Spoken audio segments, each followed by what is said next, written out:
3 meses después de haber llegado a Valdeguiedra, Sabina Urdiales estaba frente al ayuntamiento, rodeada por las mismas personas que antes compraban con entusiasmo sus caramelos de miel.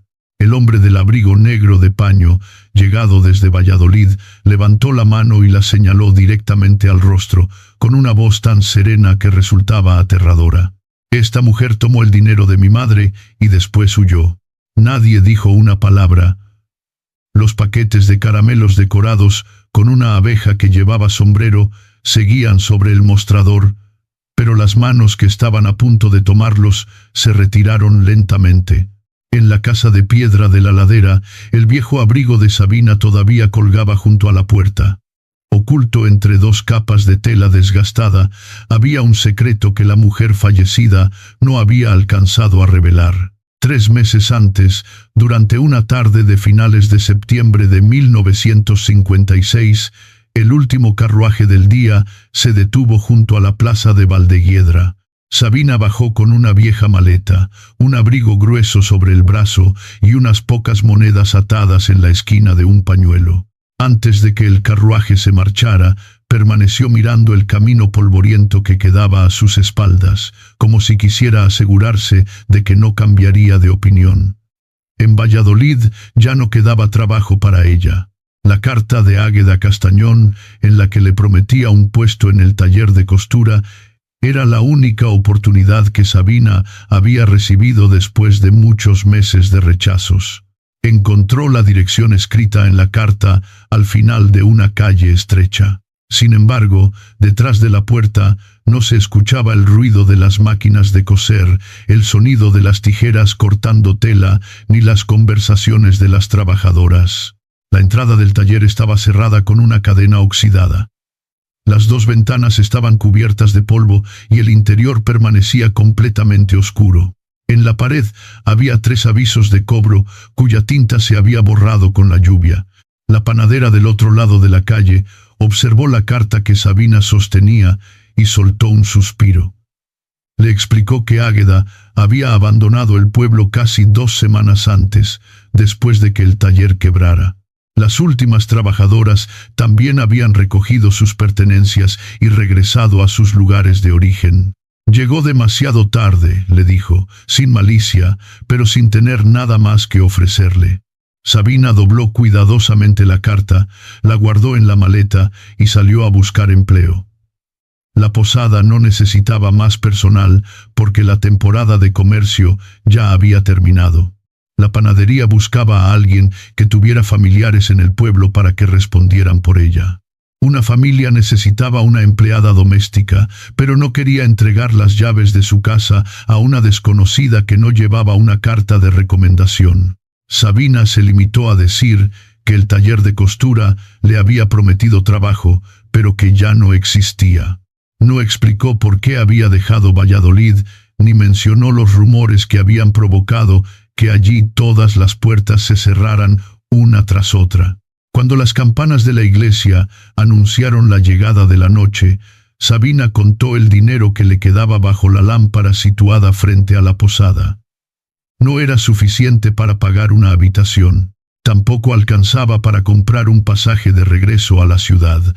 Arrastró la maleta fuera de la plaza, caminó hasta la pequeña capilla ubicada a las afueras del pueblo y se sentó bajo el techo de piedra de la entrada. Las primeras gotas de lluvia comenzaron a caer de manera dispersa sobre el camino, pero pocos minutos después el viento ya empujaba el agua hasta los escalones.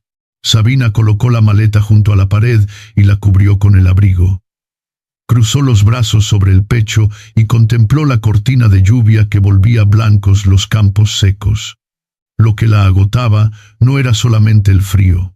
Era la sensación de haber vuelto a llegar demasiado tarde, cuando su única oportunidad ya había desaparecido sin dejarle siquiera un mensaje.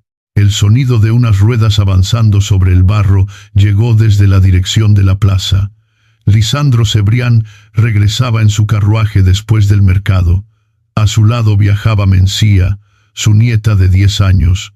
La niña hablaba sin detenerse sobre el gallo de la plaza que había perseguido al cartero. Justo cuando contaba que el hombre había tenido que subirse a una caja de manzanas para escapar, vio a Sabina bajo el techo de la capilla. Mencía levantó la mano para saludarla como si la conociera desde hacía mucho tiempo y le dijo a su abuelo: «No podemos dejar a una visitante sentada bajo la lluvia como si fuera un saco de harina olvidado». Lisandro tiró de las riendas y detuvo al caballo. Miró a Sabina, después a la maleta y finalmente al camino, que comenzaba a inundarse. No tenía la costumbre de llevar desconocidos a su casa, y mucho menos le agradaban las situaciones que lo obligaban a preguntar por los asuntos privados de otras personas. Aún así, bajó del carruaje, tomó una manta seca que llevaba detrás del asiento y se la ofreció. Sabina se puso de pie, pero no la aceptó de inmediato. «Solo estoy esperando a que disminuya la lluvia. No quiero causarle molestias». Lisandro levantó la mirada hacia el cielo cubierto de nubes grises. «Esta lluvia no parece tener intención de obedecerla. En mi casa hay una habitación libre». Sabina todavía pensaba negarse, pero una ráfaga de viento frío atravesó el techo de la entrada y le hizo temblar las manos. Aceptó la manta, le dio las gracias y subió la maleta al carruaje. El camino hacia la ladera estaba lleno de baches. Cada vez que las ruedas daban un salto brusco, la maleta soltaba un crujido que parecía una queja. Mencía inclinó la cabeza, escuchó durante unos segundos y declaró con solemnidad: «Creo que deberíamos llamarla la señora viajera refunfuñona». Sabina se echó a reír antes de poder contenerse. Era la primera vez que se reía en muchos días. Mencía no le preguntó por qué viajaba sola, ni sintió curiosidad por saber qué llevaba dentro de la maleta. La niña se limitó a señalar los campos de tomillo, el roble que había sido alcanzado por un rayo y la casa de piedra que comenzaba a aparecer detrás de la lluvia. Cuando el carruaje llegó a la entrada del patio, los padres de Mencía ya la estaban esperando para llevarla de regreso al pueblo. Antes de marcharse, la niña acercó el rostro a la maleta y susurró: «Señora viajera, no se queje más. Ya hemos llegado». Lisandro condujo a Sabina hasta una habitación pequeña que antes se utilizaba para guardar telas de lino. Estaba limpia, pero era fría. Solo había una cama de madera, una silla y una ventana desde la que podía verse el huerto de Perales. Sabina se ofreció de inmediato a preparar la cena para agradecérselo. Con unas papas, una cebolla y las verduras que quedaban en la cocina, cocinó una sencilla olla de sopa. Lisandro no le preguntó por los lugares por los que había pasado, solo le dijo que podía quedarse hasta que dejara de llover. A mitad de la cena, se escuchó en el patio el leve golpeteo de unas abejas contra una caja de madera. Lisandro volvió inmediatamente la cabeza hacia la puerta y habló como si estuviera tranquilizando a un vecino. «Calma. Ya veremos qué hacer cuando amanezca». Sabina recordó que Mencía le había contado que su abuelo solía hablar con las abejas. Bajó la mirada hacia su plato de sopa para ocultar una sonrisa. Aquella noche, Sabina colgó su viejo abrigo junto a la puerta de la habitación, colocó la maleta debajo de la cama y dobló cuidadosamente la manta. Se dijo que, cuando amaneciera, encontraría la manera de regresar al pueblo y preguntaría por trabajo en algún otro lugar. Aquella era solamente una noche para protegerse de la lluvia. No era un lugar donde pudiera quedarse.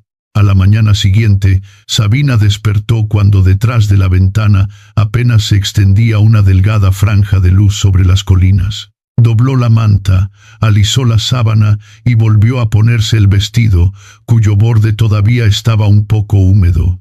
En la cocina, lavó el tazón que había usado la noche anterior, colocó la silla en su sitio y dejó varios leños junto a la estufa. Quería marcharse antes de que Lisandro tuviera que recordarle que la lluvia ya había cesado y que aquella noche de refugio había terminado. Cuando arrastró la maleta por el patio, Sabina escuchó un sonido muy diferente al vuelo constante de las abejas en los huertos que su madre había cuidado. Al pie de las colmenas más bajas, muchas abejas se arrastraban lentamente sobre la tierra mojada. Algunas intentaban batir las alas, pero no podían levantar el vuelo porque las tenían cubiertas de barro. Otras salían de la entrada de las colmenas en grupos dispersos, sin formar una ruta de vuelo definida. Sabina dejó la maleta junto al escalón de piedra. No tocó ninguna de las colmenas. Se limitó a caminar alrededor del borde del patio y a observar el techo de madera que las protegía. 2 tablas estaban agrietadas y el agua de lluvia todavía goteaba junto a las colmenas. Al inclinarse un poco más, percibió un olor frío y húmedo mezclado con el aroma de la cera. Aquel olor la llevó de regreso al pequeño huerto cerca de Palencia, donde su madre le pedía que cerrara los ojos para distinguir entre una colmena saludable y otra que estaba siendo dañada por el agua. Lisandro salió del almacén con un manojo de heno seco sobre el hombro. Al ver la maleta junto a Sabina, se limitó a decir: «El camino hacia el pueblo todavía está resbaloso. Debería esperar a que el sol suba un poco más». Sabina no respondió acerca de su partida. Señaló a las abejas que se arrastraban por el suelo y preguntó: «¿Estas colonias comenzaron a volar de manera dispersa después de las últimas lluvias?» Lisandro dejó el heno en el suelo, observó las colmenas y explicó que la temporada de flores había terminado antes de tiempo y que el frío había llegado de forma inesperada, por lo que era normal que las abejas estuvieran débiles.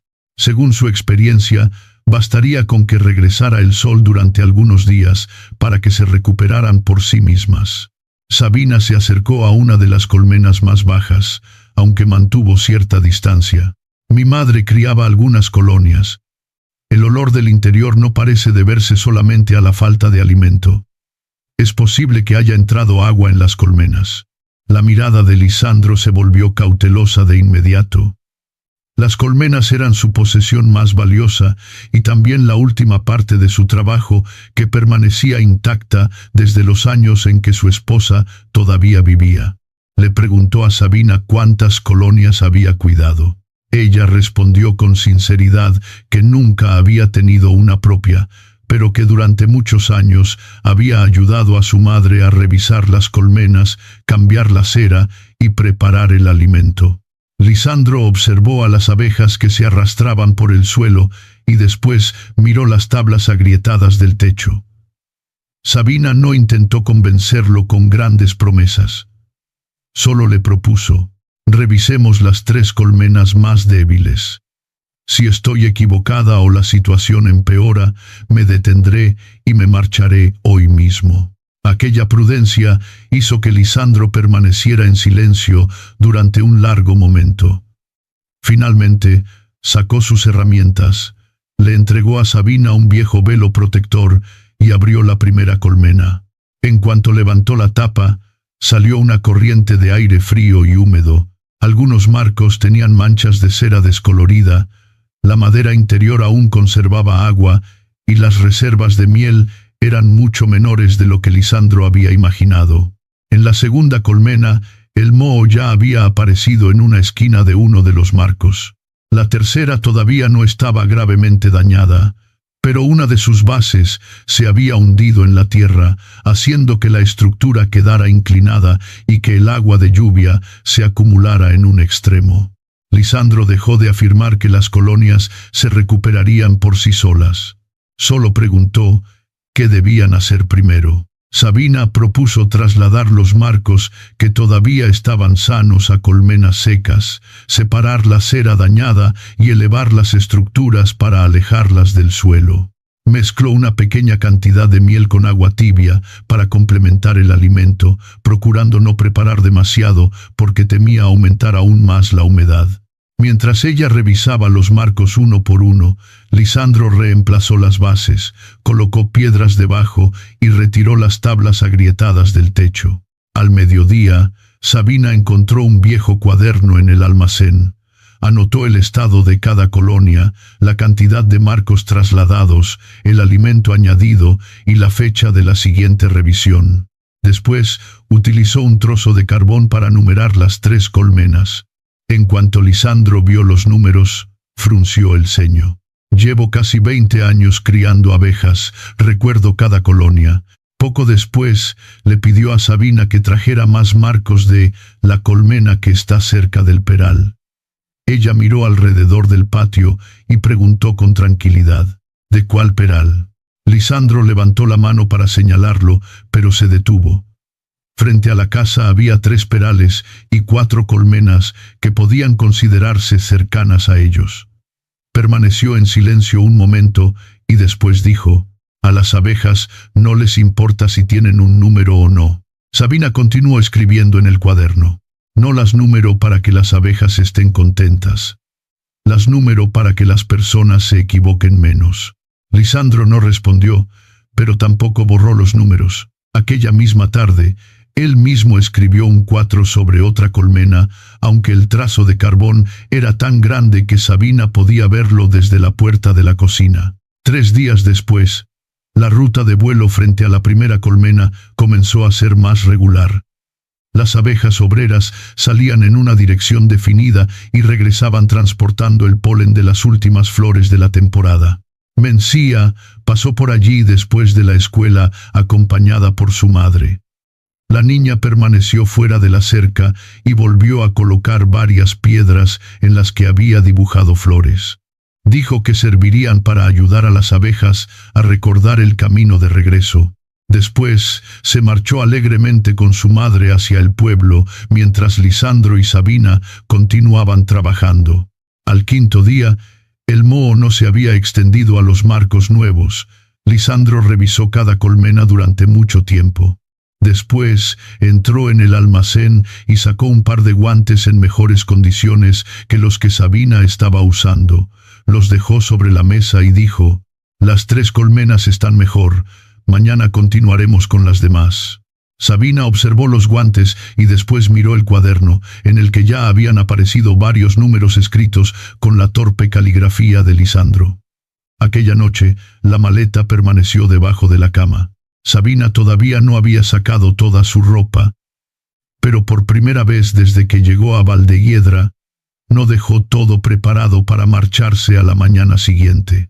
Después de varios días seguidos cambiando marcos, reparando el techo y proporcionando alimento en el momento adecuado, la mayoría de las colonias volvió a volar con regularidad. En las colmenas que antes estaban frías y húmedas, comenzó a escucharse otra vez un movimiento estable, pero cuando Lisandro revisó la cantidad de miel que quedaba, el alivio de su rostro desapareció rápidamente.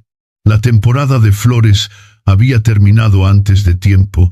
Muchos marcos solo conservaban una fina capa de miel, y lo recuperado de las colmenas más débiles contenía demasiados restos de cera y fragmentos oscuros del panal. No tenía una apariencia lo bastante buena como para envasarlo y venderlo. Una mañana, el proveedor del pueblo subió a la colina en su carreta para recordarle a Lisandro el dinero que aún debía por la madera utilizada en la reparación del techo, los sacos de azúcar comprados durante la temporada anterior y los frascos que todavía no había pagado. Lisandro no discutió.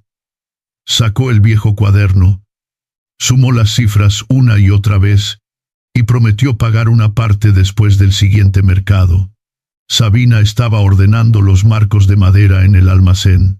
No intentaba escuchar la conversación, pero entendió que haber salvado a las abejas no significaba que el apiario hubiera salido de sus dificultades. Después de que el proveedor se marchó, Lisandro vertió la miel con restos de cera en un recipiente pequeño. Dijo que solo podrían conservarla como alimento para las abejas o cambiarla por un poco de cera, porque nadie querría comprar miel de un color irregular. Sabina observó las bolsas de tomillo, menta y cáscaras secas de limón que colgaban de las vigas.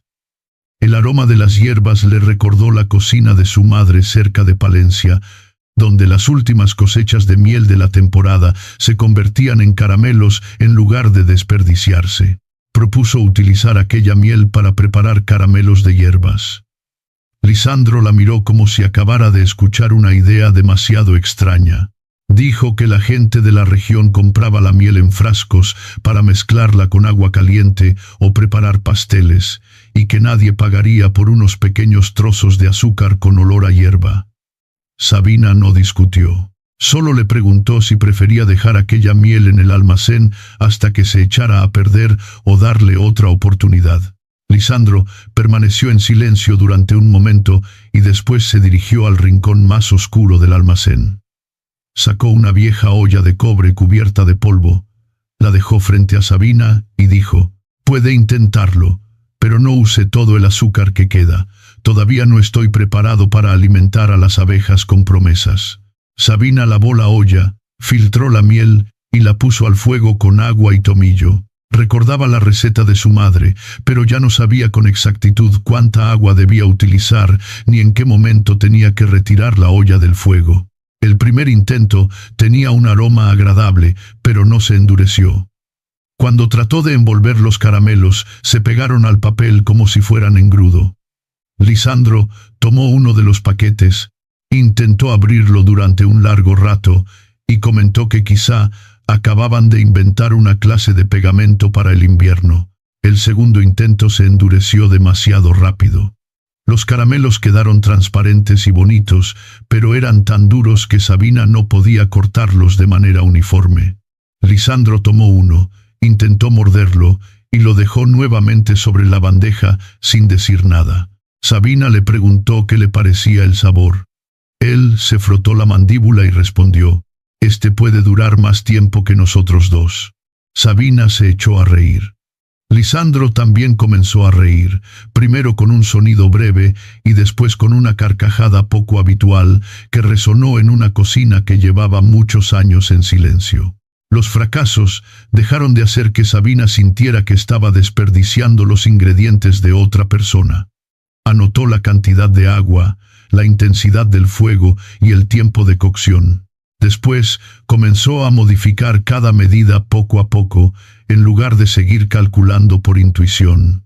El tercer intento quedó más blando, pero el sabor a menta era tan fuerte que Lisandro tuvo que beber 2 vasos de agua apenas lo probó. En el cuarto intento, Sabina retiró la olla del fuego justo cuando la mezcla adquirió un color ámbar. Los caramelos se endurecieron lo suficiente, tenían el dulzor suave de la miel y un aroma a tomillo definido, pero no demasiado intenso. Lisandro probó uno, permaneció en silencio durante bastante tiempo y después tomó un segundo, argumentando que necesitaba comprobar si la calidad era uniforme.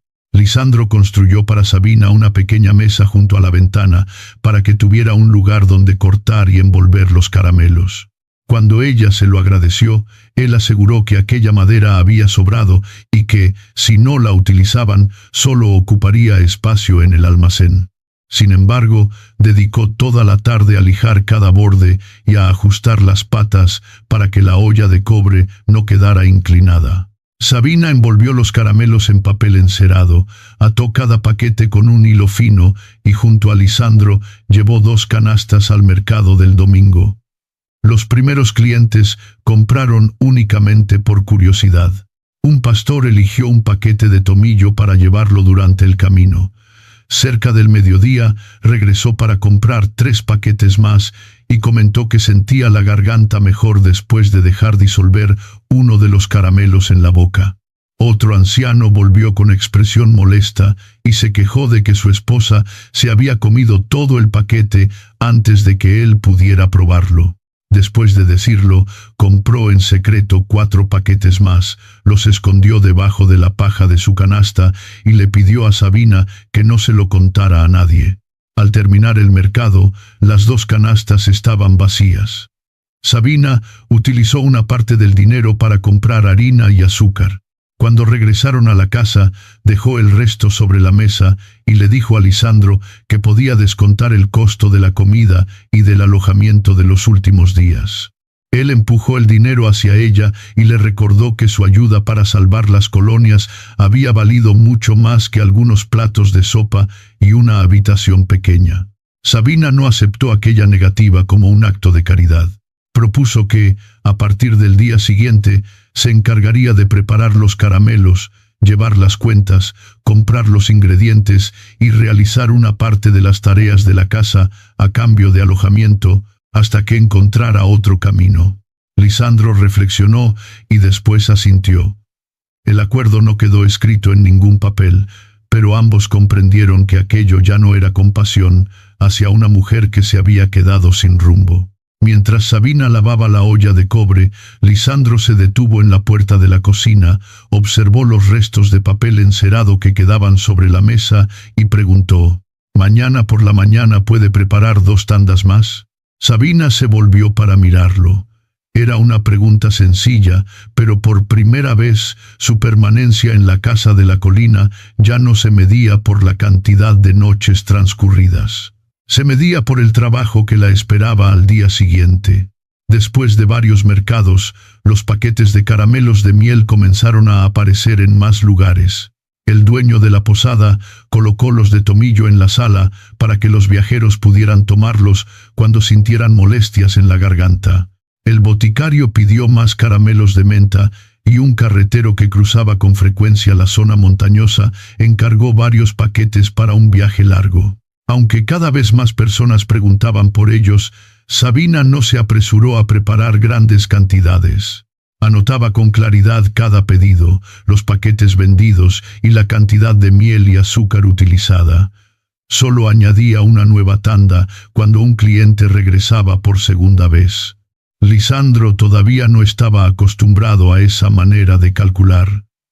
Antes, llevaba al mercado toda la miel que tenía y vendía lo que pudiera. Cuando Sabina le preguntó cuánto papel encerado debían comprar para la semana siguiente, él miró los frascos del estante e hizo un cálculo a simple vista. Sabina levantó el cuaderno y dijo: «Los cálculos aproximados no pagan el azúcar». Lisandro respondió que sus abejas nunca habían necesitado un cuaderno para producir miel. Sabina le recordó con tranquilidad que las abejas tampoco habían tenido que pararse frente a un mostrador para explicar por qué faltaban 12 paquetes de un pedido. Desde aquel día Lisandro seguía quejándose cada vez que tenía que anotar una cifra, pero ya no llevaba mercancía al mercado sin que Sabina la revisara primero.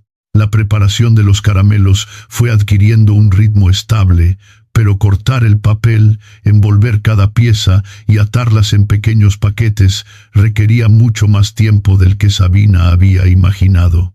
Algunas noches permanecía sentada junto a la mesa hasta que la lámpara de aceite apenas conservaba un débil círculo de luz, con las puntas de los dedos pegajosas por la miel y los hilos enredados en pequeños nudos. Lisandro propuso envolverlos con menos cuidado para ahorrar tiempo, pero Sabina no estuvo de acuerdo. Sabía que la gente podía comprarlos por primera vez debido a la curiosidad, pero para conseguir que regresara, cada paquete debía estar preparado con esmero. Natividad Peñalver se enteró del trabajo cuando fue a entregarle a Lisandro un pañuelo que había remendado. Era viuda desde hacía muchos años. Vivía en una pequeña casa al final del pueblo y todavía aceptaba cualquier labor de costura que los demás le llevaran. Al ver a Sabina rodeada de montones de papel, se sentó y trató de envolver algunos caramelos. Sus manos, acostumbradas a sostener una aguja, doblaban los bordes del papel de forma mucho más uniforme y firme. Natividad dijo que podía ir a ayudar algunas noches y que no necesitaba dinero, porque en su casa tampoco tenía nada que hacer aparte de discutir con el gato. Sabina dejó el rollo de hilo sobre la mesa y respondió: «Si estos caramelos se venden por dinero, quienes los envuelven también deben recibir un pago». Natividad opinaba que pasar unas horas conversando no podía considerarse un trabajo. Sabina no cambió de parecer. Le explicó que una mujer mayor no acudía allí simplemente para ayudar por diversión.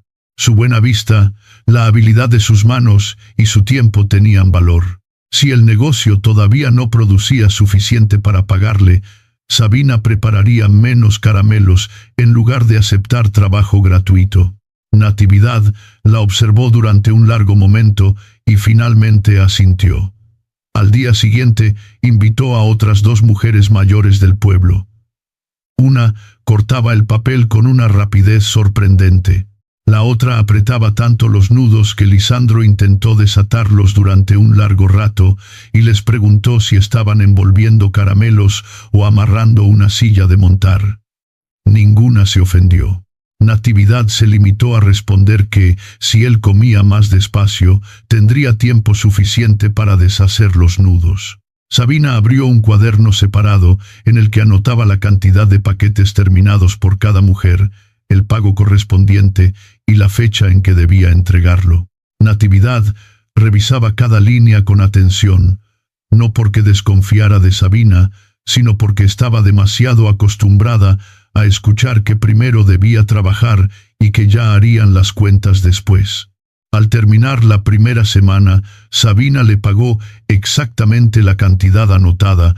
No era mucho dinero, pero Natividad sostuvo las monedas con la seriedad de quien sabía que su esfuerzo finalmente había sido reconocido.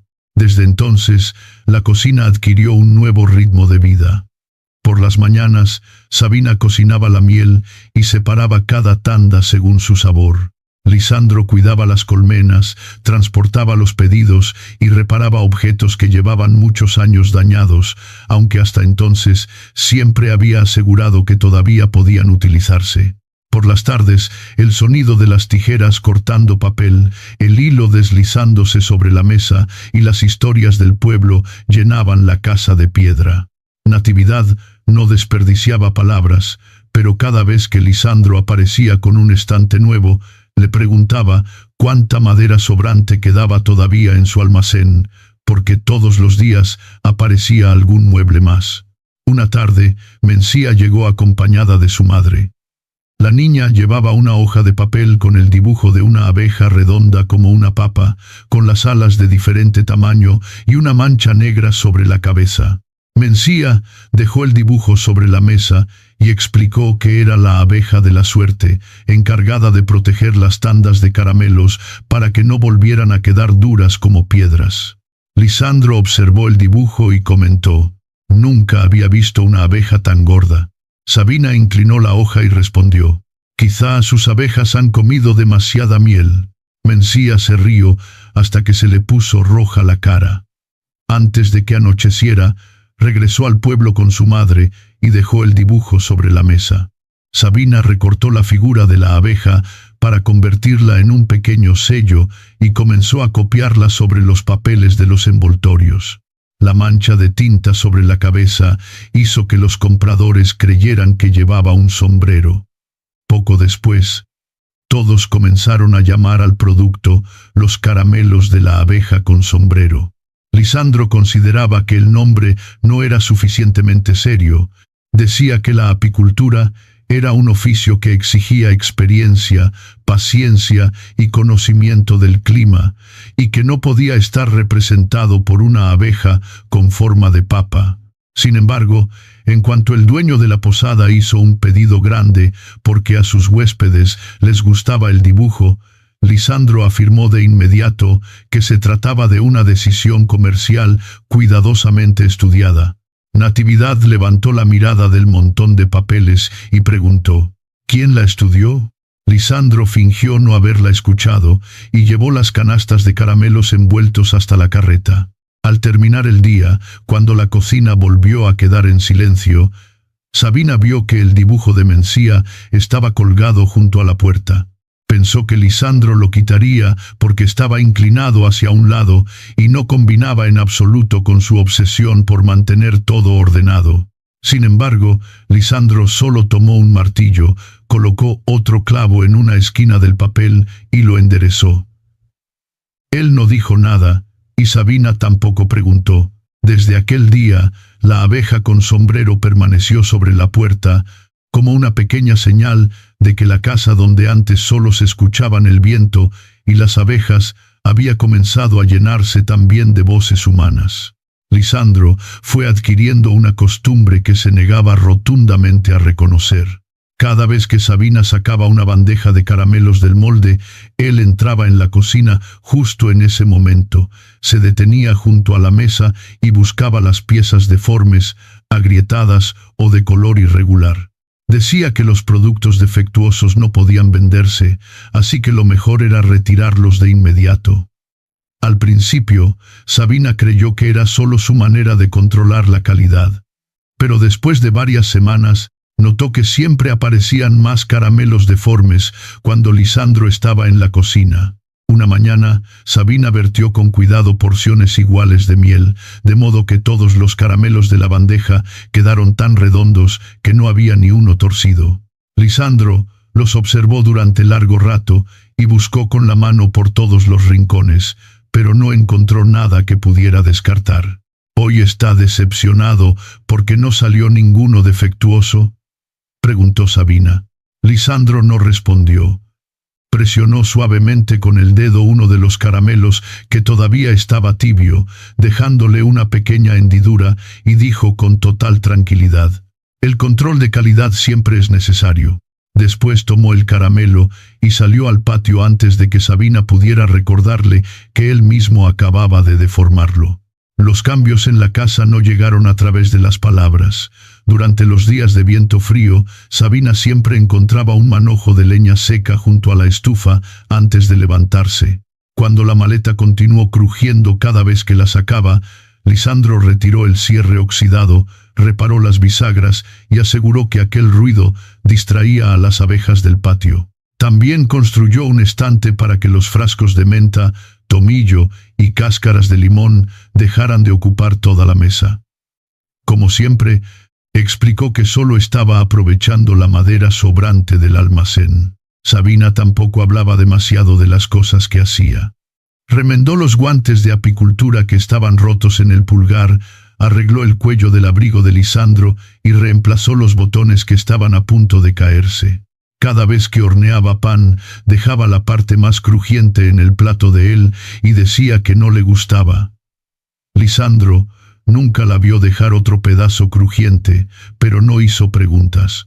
Entre ellos fue creciendo una forma discreta de cuidarse, como si ambos temieran que, al llamarla por su verdadero nombre, aquellos pequeños gestos se volvieran demasiado importantes.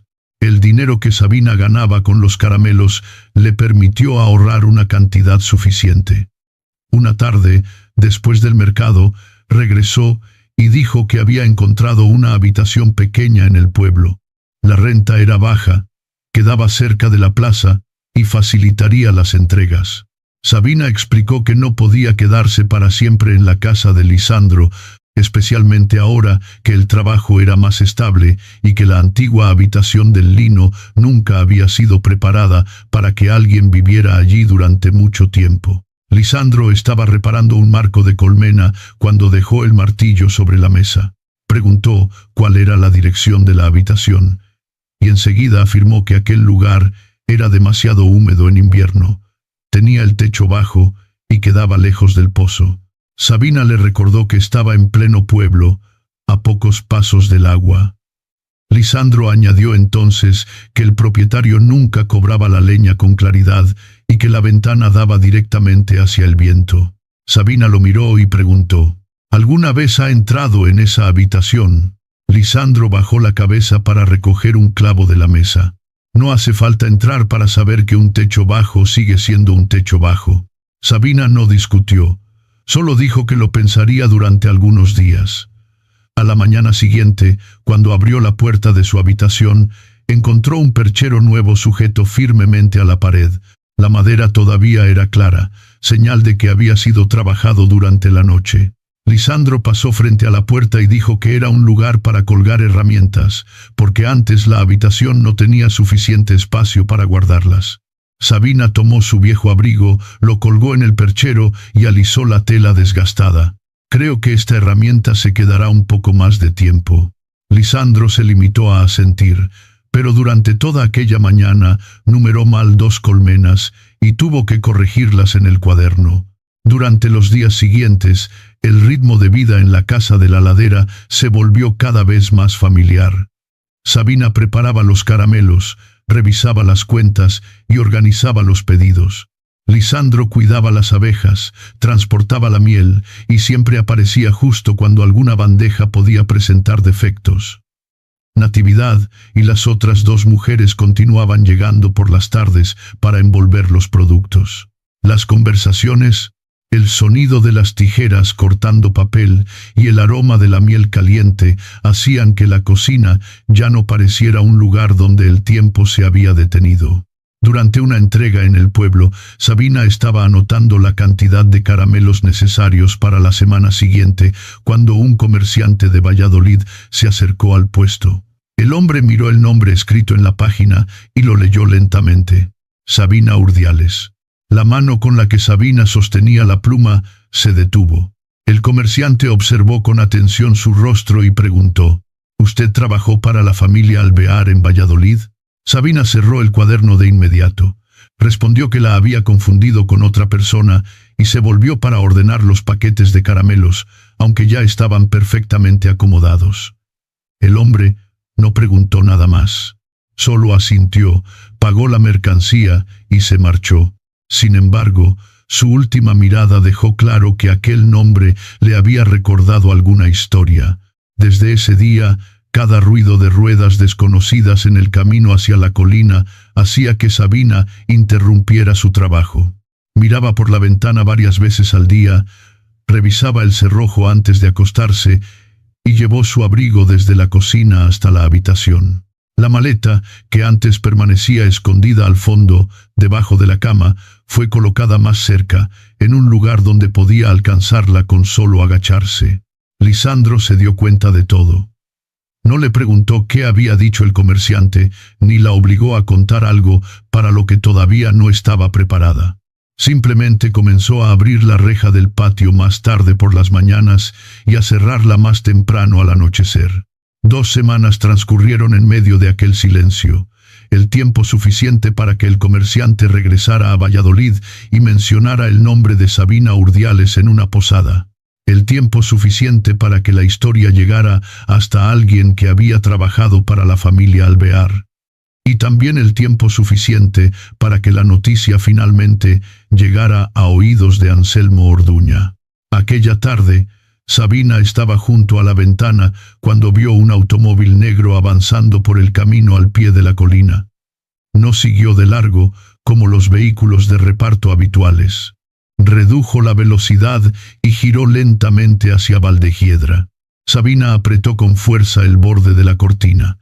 En la habitación detrás de ella, la maleta ya estaba colocada en el lugar más fácil de alcanzar.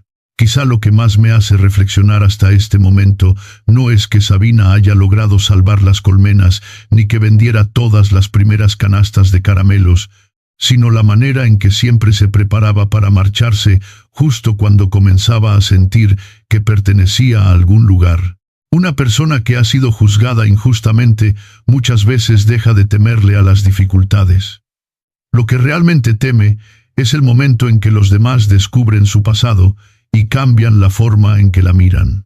Lisandro no pronunció grandes palabras de consuelo, pero la mesa que construyó, el cierre de la maleta que reparó y el nuevo perchero le demostraron a Sabina que estaba siendo respetada a través de los actos. Para mí, esa es la verdadera sanación. Cuando alguien no nos convierte en personas dignas de lástima, sino que, en silencio, nos reserva un lugar. Sin embargo, el comerciante reconoció el nombre de Sabina, y la maleta volvió a quedar cerca de la puerta. Si fueran ustedes, contarían todo su pasado para proteger el hogar que acaban de encontrar, o se marcharían en silencio antes de que los demás comenzaran a sospechar. ¿Y creen que Lisandro confiará lo suficiente en Sabina cuando la historia de Valladolid finalmente llegue hasta ellos? El automóvil negro se detuvo frente a la plaza de Valdehiedra justo durante la mañana del mercado más concurrido de la semana. Sabina estaba acomodando los paquetes de caramelos de menta sobre el puesto cuando vio bajar a 2 hombres. El primero llevaba un abrigo oscuro de paño, zapatos lustrados y un maletín de cuero. El otro cargaba varios documentos. Caminaba con rigidez y no mostraba ninguna emoción en el rostro. Sabina reconoció a Anselmo Orduña antes de que él la viera. Anselmo no levantó la voz. Caminó directamente hasta el puesto. Se detuvo frente al dibujo de la abeja con sombrero y pronunció con claridad: Sabina Urdiales. Las personas que estaban eligiendo caramelos se volvieron hacia ellos. La mano de Sabina se cerró alrededor del borde de la canasta, pero ella no retrocedió. Anselmo presentó a su acompañante como Baltasar Soria, funcionario judicial de Valladolid. Después abrió el maletín, sacó un conjunto de documentos y habló con la tranquilidad de quien simplemente estaba resolviendo una deuda común. Mi madre perdió una gran cantidad de dinero durante el tiempo en que usted la cuidaba. Inmediatamente después del funeral, usted abandonó la ciudad. El ambiente alrededor del puesto cambió de inmediato. La mujer que sostenía un paquete de caramelos lo dejó lentamente sobre la mesa. Otra persona acercó su canasta hacia el cuerpo. Las conversaciones continuaban en el resto de la plaza, pero frente a Sabina se hizo un silencio tan profundo que podía escucharse el sonido de las hojas que Anselmo pasaba entre sus manos. Anselmo mostró una lista con las cantidades de dinero desaparecidas, las fechas en las que Sabina había estado en la casa y el testimonio de una antigua empleada que aseguraba haberla visto cerca del pasillo que conducía a la habitación donde guardaban los libros de cuentas. Ninguno de aquellos documentos demostraba que Sabina hubiera tomado el dinero, pero Anselmo exponía cada detalle con tanta seguridad que la historia parecía tener ya una conclusión. Sabina lo miró directamente y después se volvió hacia Baltasar. Yo cuidé a doña Jacinta, pero no tomé su dinero. Después de su muerte, Anselmo retuvo 2 meses de mi salario, me expulsó de la casa y me acusó para ocultar las cantidades que él mismo había retirado. Algunas personas comenzaron a murmurar. Anselmo no se enfureció, solo negó con la cabeza. Adoptó una expresión de dolor y dijo que Sabina estaba insultando a un hijo que acababa de perder a su madre. Precisamente aquella serenidad hacía que sus palabras resultaran aún más fáciles de creer. Baltasar les ordenó a ambos que se detuvieran. Revisó cada documento, le preguntó a Anselmo si tenía comprobantes de la entrega del dinero y le pidió a Sabina que indicara si existía algún testigo directo. Anselmo solo tenía una lista con las cantidades desaparecidas y varios testimonios indirectos. Sabina solo podía contar lo que había visto, pero no poseía ningún documento que lo demostrara. Después de un momento, Baltasar anunció que no había fundamentos suficientes para arrestar a Sabina. Sin embargo, debido a que la cantidad denunciada era considerable y las declaraciones de ambas partes se contradecían por completo, ella no podría abandonar Valdehiedra hasta que terminara la investigación. También se volvió hacia las personas que los rodeaban y les recordó que todavía no existía ninguna conclusión que les permitiera llamar ladrona a Sabina. Aquella advertencia no logró detener los rumores. En una sola mañana, la historia pasó de la plaza a la panadería, después a la posada y finalmente a las casas situadas al final del pueblo. Cada persona añadía un detalle diferente. Algunos decían que Sabina había llegado a Valdehiedra con el dinero escondido en la maleta. Otros aseguraban que había elegido vivir en la ladera para evitar que alguien la reconociera. Ninguno de ellos había visto aquel dinero, pero cuanto más se repetía la historia, más parecía verdadera. Natividad permaneció junto a Sabina durante todo el mercado. Las otras 2 mujeres que trabajaban con ellas tampoco se marcharon. Cuando un comprador preguntó si sus salarios provenían del dinero robado, Natividad respondió que cada moneda estaba registrada en el cuaderno y que quien quisiera acusar a alguien debía llevar pruebas en lugar de imaginación. No todos le dieron la espalda de manera abierta. Algunos clientes solo dijeron que dejarían de comprar hasta que todo se aclarara. El dueño de la posada devolvió los caramelos que aún no había vendido y explicó que no podía permitir que su negocio se viera involucrado. Sabina recibió los paquetes sin discutir. Contó la mercancía, anotó la cantidad en el cuaderno y devolvió la parte restante del adelanto. Anselmo permaneció cerca, observando cada pedido cancelado. Antes de abandonar la plaza, se acercó a Sabina y habló en voz lo bastante baja para que Baltasar no pudiera escucharlo. Una persona inocente no necesita viajar tan lejos hasta un pueblo pequeño para comenzar de nuevo. Aquella frase tocó precisamente el lugar que Sabina había tratado de ocultar durante meses. Ella no había abandonado Valladolid porque fuera culpable, pero cada camino que había recorrido podía ser contado por otros como una huida. Lisandro no discutió con Anselmo en medio de la plaza. Se limitó a recoger las canastas que quedaban, colocarlas en el carruaje y llevar a Sabina de regreso a la casa de la colina. Durante todo el trayecto, no le preguntó si había tomado el dinero. Aquel silencio no parecía un juicio, pero Sabina todavía no tuvo el valor de ofrecerle una explicación. Cuando entraron en el patio, encontraron frente a la puerta los paquetes de caramelos que habían sido devueltos. La abeja con sombrero seguía sonriendo con inocencia sobre los envoltorios, en completo contraste con la pesadez que cubría la casa. Mencía no estaba allí. La niña se encontraba en casa con sus padres y no sabía lo que había ocurrido en la plaza. Su ausencia hizo que la cocina pareciera todavía más silenciosa. Ya no se escuchaba el sonido del papel de los envoltorios, ni había nadie preguntando por los caramelos deformes. Solo quedaba el viento entrando por las rendijas de la puerta. Sabina llevó los paquetes al almacén, dejó el cuaderno sobre la mesa y se dirigió directamente a su habitación. Retiró el abrigo del perchero, lo extendió sobre la cama y sacó la maleta del lugar donde la había dejado preparada. Después comenzó a doblar su ropa. Sabina no lloró. Guardó cada prenda con rapidez, alisó cada pliegue y la colocó dentro de la maleta, siguiendo el mismo orden, como si fuera una tarea que hubiera realizado demasiadas veces. En su mente solo quedaba una idea conocida: marcharse antes de que alguien tuviera que abrir la boca para pedírselo. Sabina dejó sobre la mesa de la cocina el cuaderno de ventas, la llave del almacén y la bolsa con el dinero restante. Dijo que se quedaría en casa de Natividad hasta que Baltasar terminara la investigación. Si después le permitían abandonar Valdehiedra, se marcharía de inmediato. La receta de los caramelos, la lista de clientes y cada ingreso y gasto estaban anotados con claridad.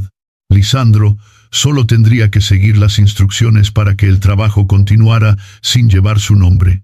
Lisandro permaneció junto a la puerta, observando la maleta cerrada. No le preguntó a dónde pensaba ir, ni le pidió que se tranquilizara. Se acercó, tomó la maleta de la cama y la colocó debajo. Después arrastró una silla y se sentó, como si acabara de retirar un obstáculo del camino. Sabina lo miró y su voz se tensó. No lo entiende. Si me quedo así me quedo, los clientes seguirán devolviendo los pedidos. La gente dirá que usted sabía quién era yo, y aún así me ocultó. Lisandro apoyó las manos sobre las rodillas. No sé lo que ocurrió en Valladolid, tampoco tengo derecho a llegar a una conclusión antes que Baltasar, pero sí sé lo que he visto aquí con mis propios ojos. Le recordó que una vez había regresado al mercado solo para devolver una moneda que el vendedor de azúcar le había dado de más. Sabina anotaba por separado cada kilo de azúcar, cada frasco de miel, la cantidad de papel utilizado y el salario de cada mujer.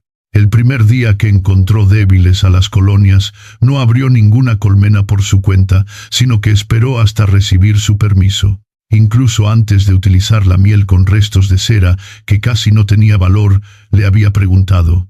Lisandro dijo que aquellas acciones no podían sustituir las pruebas, pero eran suficientes para impedirle condenarla solo porque un hombre bien vestido había llegado desde la ciudad contando una historia que lo favorecía. No digo que sea inocente porque quiera creerlo, digo que no he visto nada en su manera de vivir que me permita llamarla ladrona. Sabina trató de conservar la calma. Le advirtió que aquella confianza podía hacer que perdiera los pedidos que acababan de conseguir.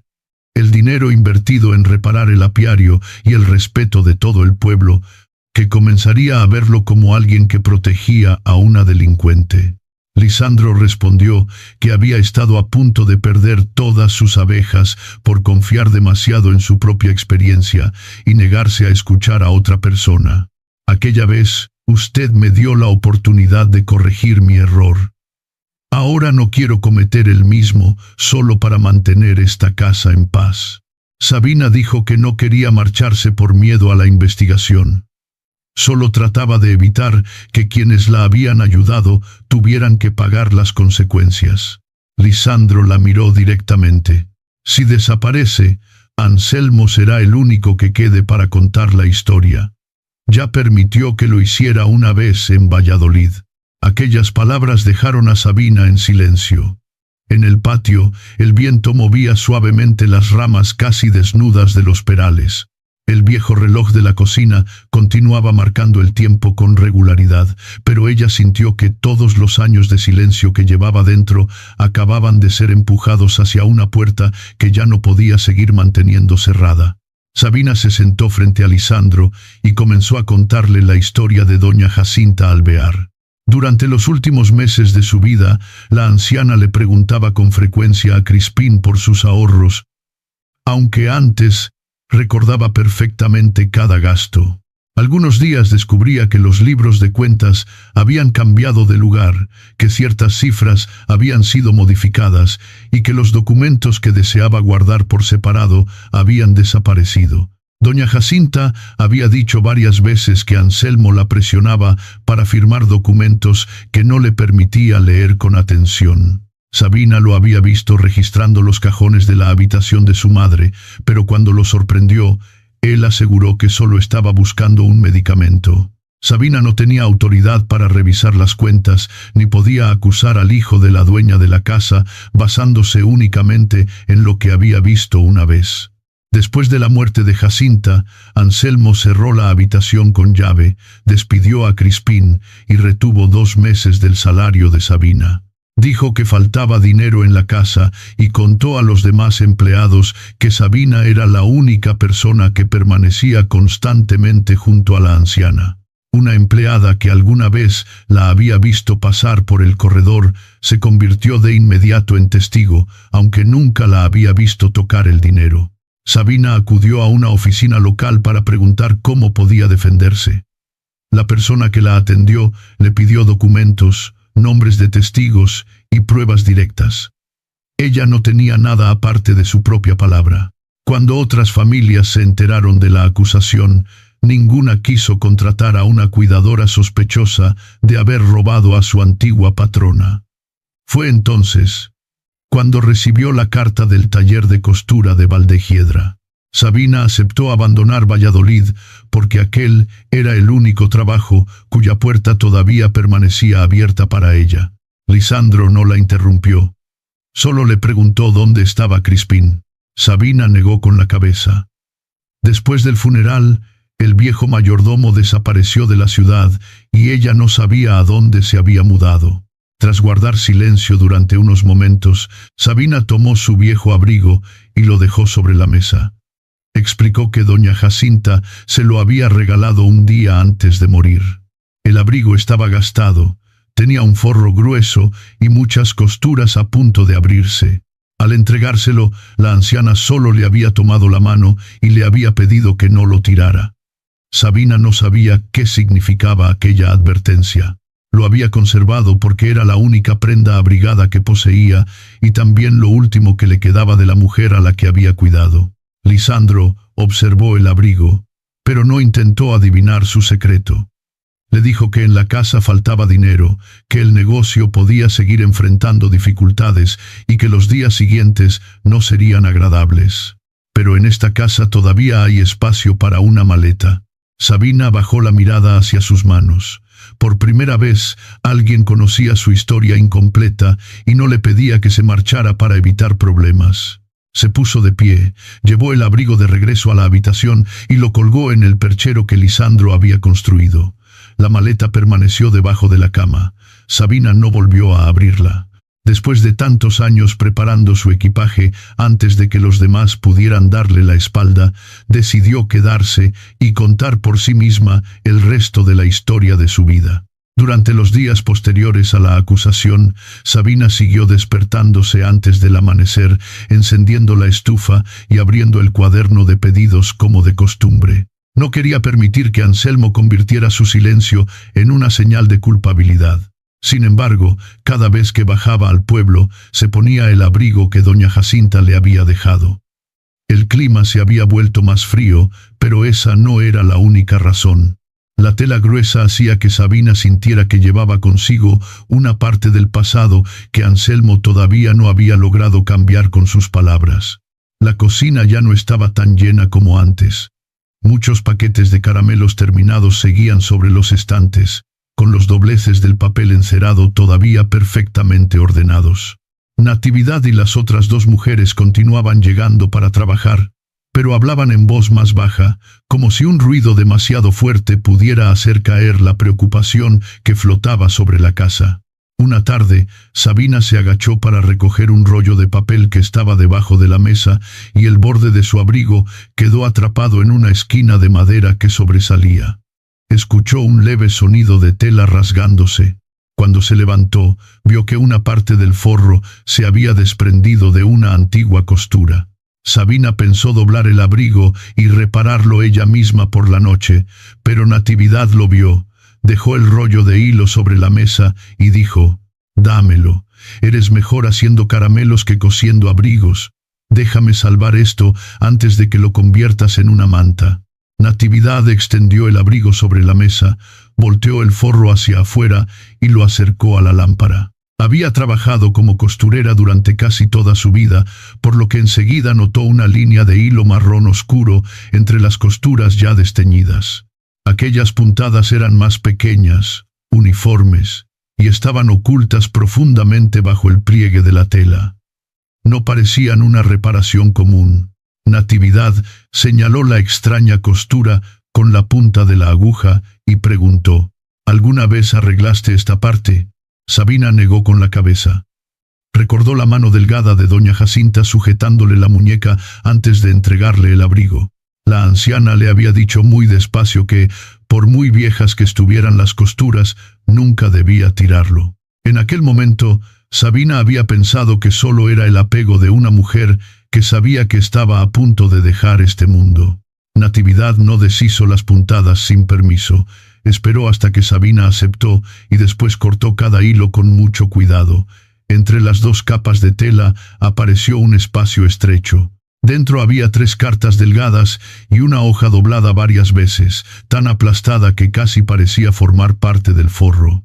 Sabina reconoció la letra de Jacinta desde la primera línea. Una carta estaba dirigida a Crispín Laredo y le pedía que conservara las copias de los registros de gastos y se comunicara con el responsable del banco si Anselmo negaba los retiros de dinero. La segunda estaba destinada al banco e incluía varias fechas de transacciones y referencias de cuentas. La última mencionaba directamente a Sabina.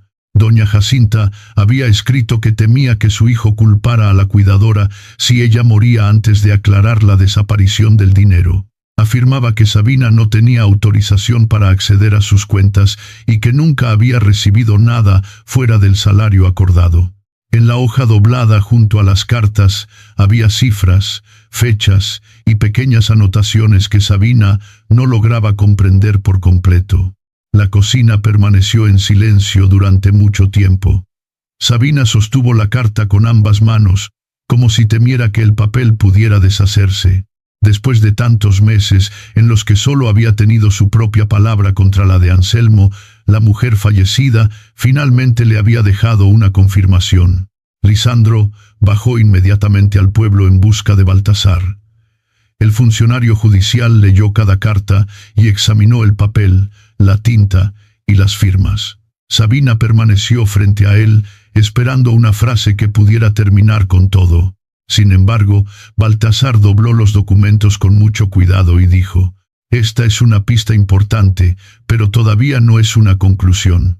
Sabina no pudo ocultar su decepción. Preguntó por qué las palabras de Jacinta seguían sin ser suficientes. Baltasar explicó que las cartas nunca habían sido enviadas. No contaban con testigos, y Anselmo podía afirmar que habían sido escritas después o falsificadas. Para que tuvieran valor necesitaban a alguien que conociera bien la letra de Jacinta, cartas antiguas para compararlas, documentos bancarios y pruebas que demostraran quién había realizado realmente las transacciones. El nombre de Crispín se convirtió en la pieza más importante. Sabina solo sabía que había administrado los gastos de la casa Alvear y que Anselmo lo había despedido después del funeral. Nadie en Valdehiedra conocía su dirección. Teodoro Arévalo fue llamado para revisar las cartas. Leyó varias veces el nombre de Crispín y recordó que años atrás había hecho negocios con un mayordomo de Valladolid que se llamaba igual. Durante su último encuentro, aquel hombre había dicho que, si algún día dejaba su trabajo, se iría a vivir con su hermana a un pueblo cercano a Astorga. Teodoro no recordaba el nombre del lugar, pero conocía algunas estaciones de carruajes e iglesias donde podían preguntar. Lisandro decidió salir a buscarlo a la mañana siguiente. Sabina se opuso porque faltaban manos en el apiario, muchos pedidos habían sido cancelados y no podían abandonar todo para seguir un recuerdo que quizá ni siquiera fuera correcto.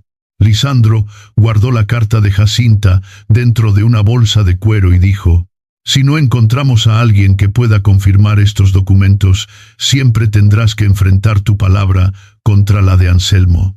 Antes de partir, Lisandro le pidió a un apicultor conocido del pueblo que revisara las colonias durante la tarde.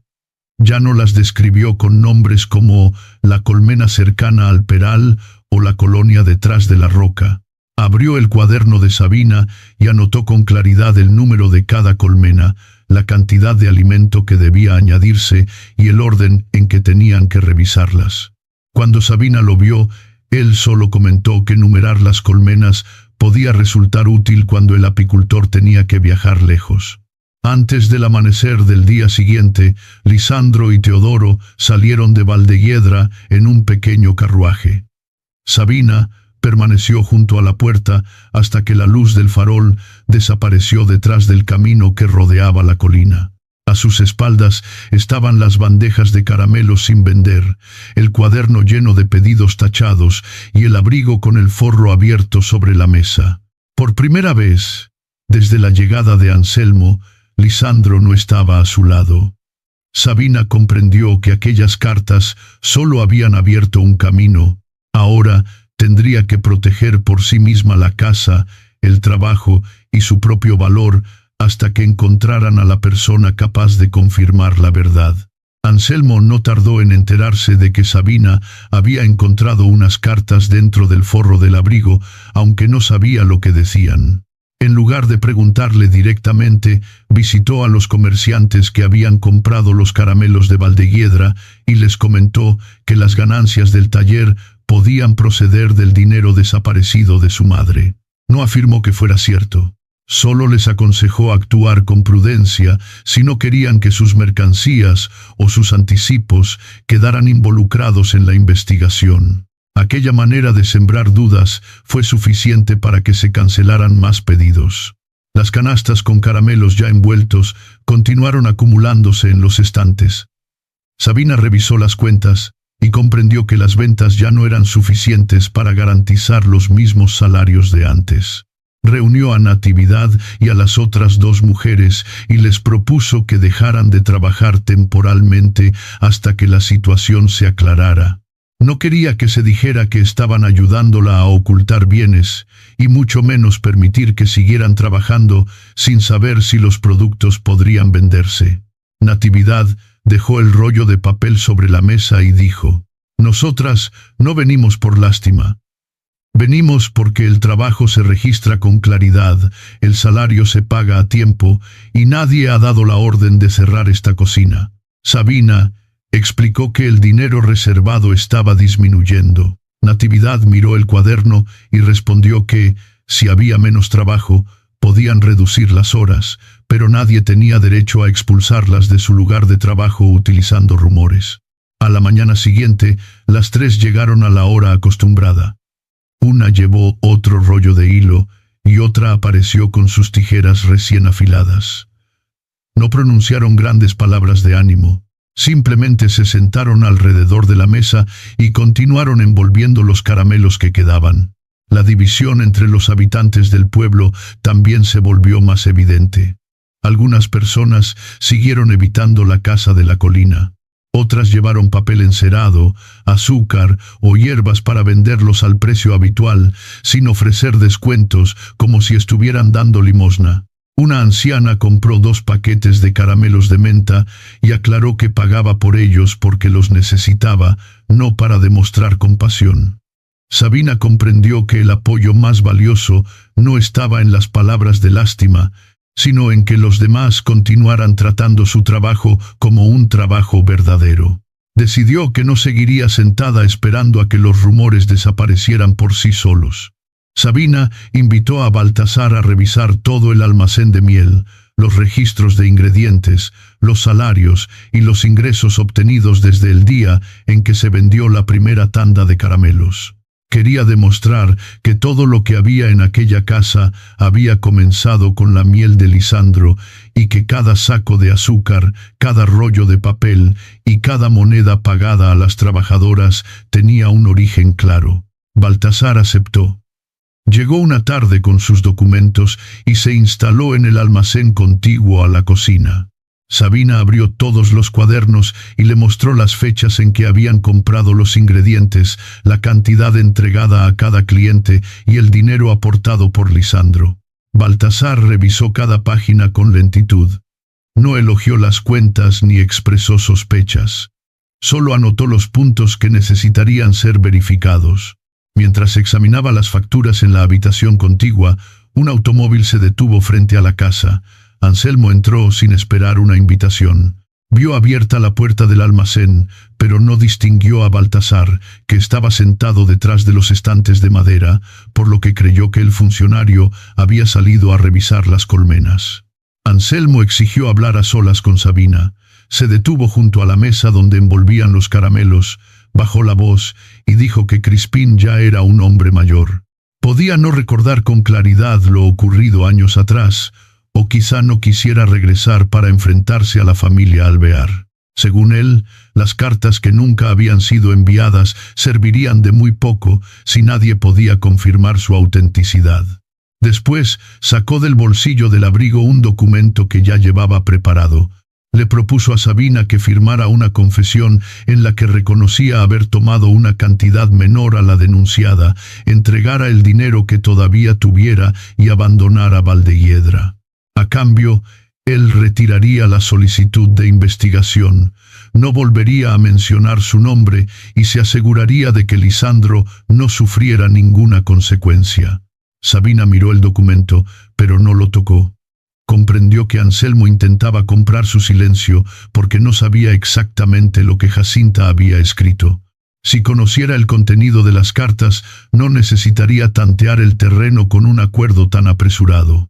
Sabina dijo con tranquilidad: «Doña Jacinta». Anselmo respondió de inmediato: «Aquello ocurrió en marzo, no en febrero».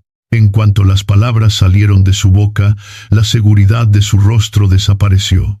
Sabina lo miró directamente y preguntó: «¿Cómo sabe con exactitud en qué mes ocurrió, si en su declaración afirmó que desconocía cuándo se habían realizado las transacciones?» Anselmo explicó que lo recordaba por los libros de cuentas de su madre. Sin embargo, en su testimonio anterior, había asegurado que aquellos registros estaban perdidos y que era imposible determinar cuándo se había retirado el dinero. La contradicción no demostraba que Anselmo hubiera tomado las cantidades desaparecidas, pero sí revelaba que sabía mucho más de lo que había declarado. Desde el almacén llegó el sonido de una silla deslizándose sobre el suelo de piedra. Baltasar apareció con su cuaderno de notas en la mano. Dijo que había escuchado con claridad la corrección de Anselmo sobre el mes de la transacción.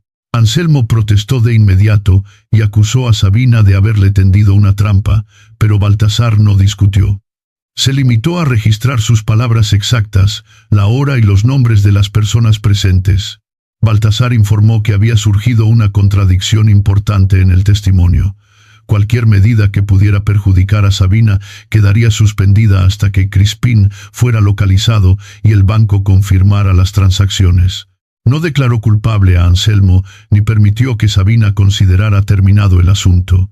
Sin embargo, Por primera vez, la historia de Anselmo dejó de ser considerada la única versión digna de confianza. Anselmo dobló el documento y abandonó la casa sin poder conservar la serenidad de costumbre. Cuando su automóvil desapareció por el camino que descendía hacia el pueblo, Sabina abrió la puerta de la cocina. Natividad y las otras dos mujeres seguían sentadas junto a la mesa, envolviendo los últimos caramelos como si hubieran sabido que ella regresaría. Sabina se acercó, arrastró una silla y tomó el rollo de hilo. Las cartas todavía necesitaban ser confirmadas. Crispín aún no había regresado. Su honor tampoco había sido completamente restaurado. Pero al observar las manos que continuaban trabajando a su lado, Sabina comprendió que algo había cambiado.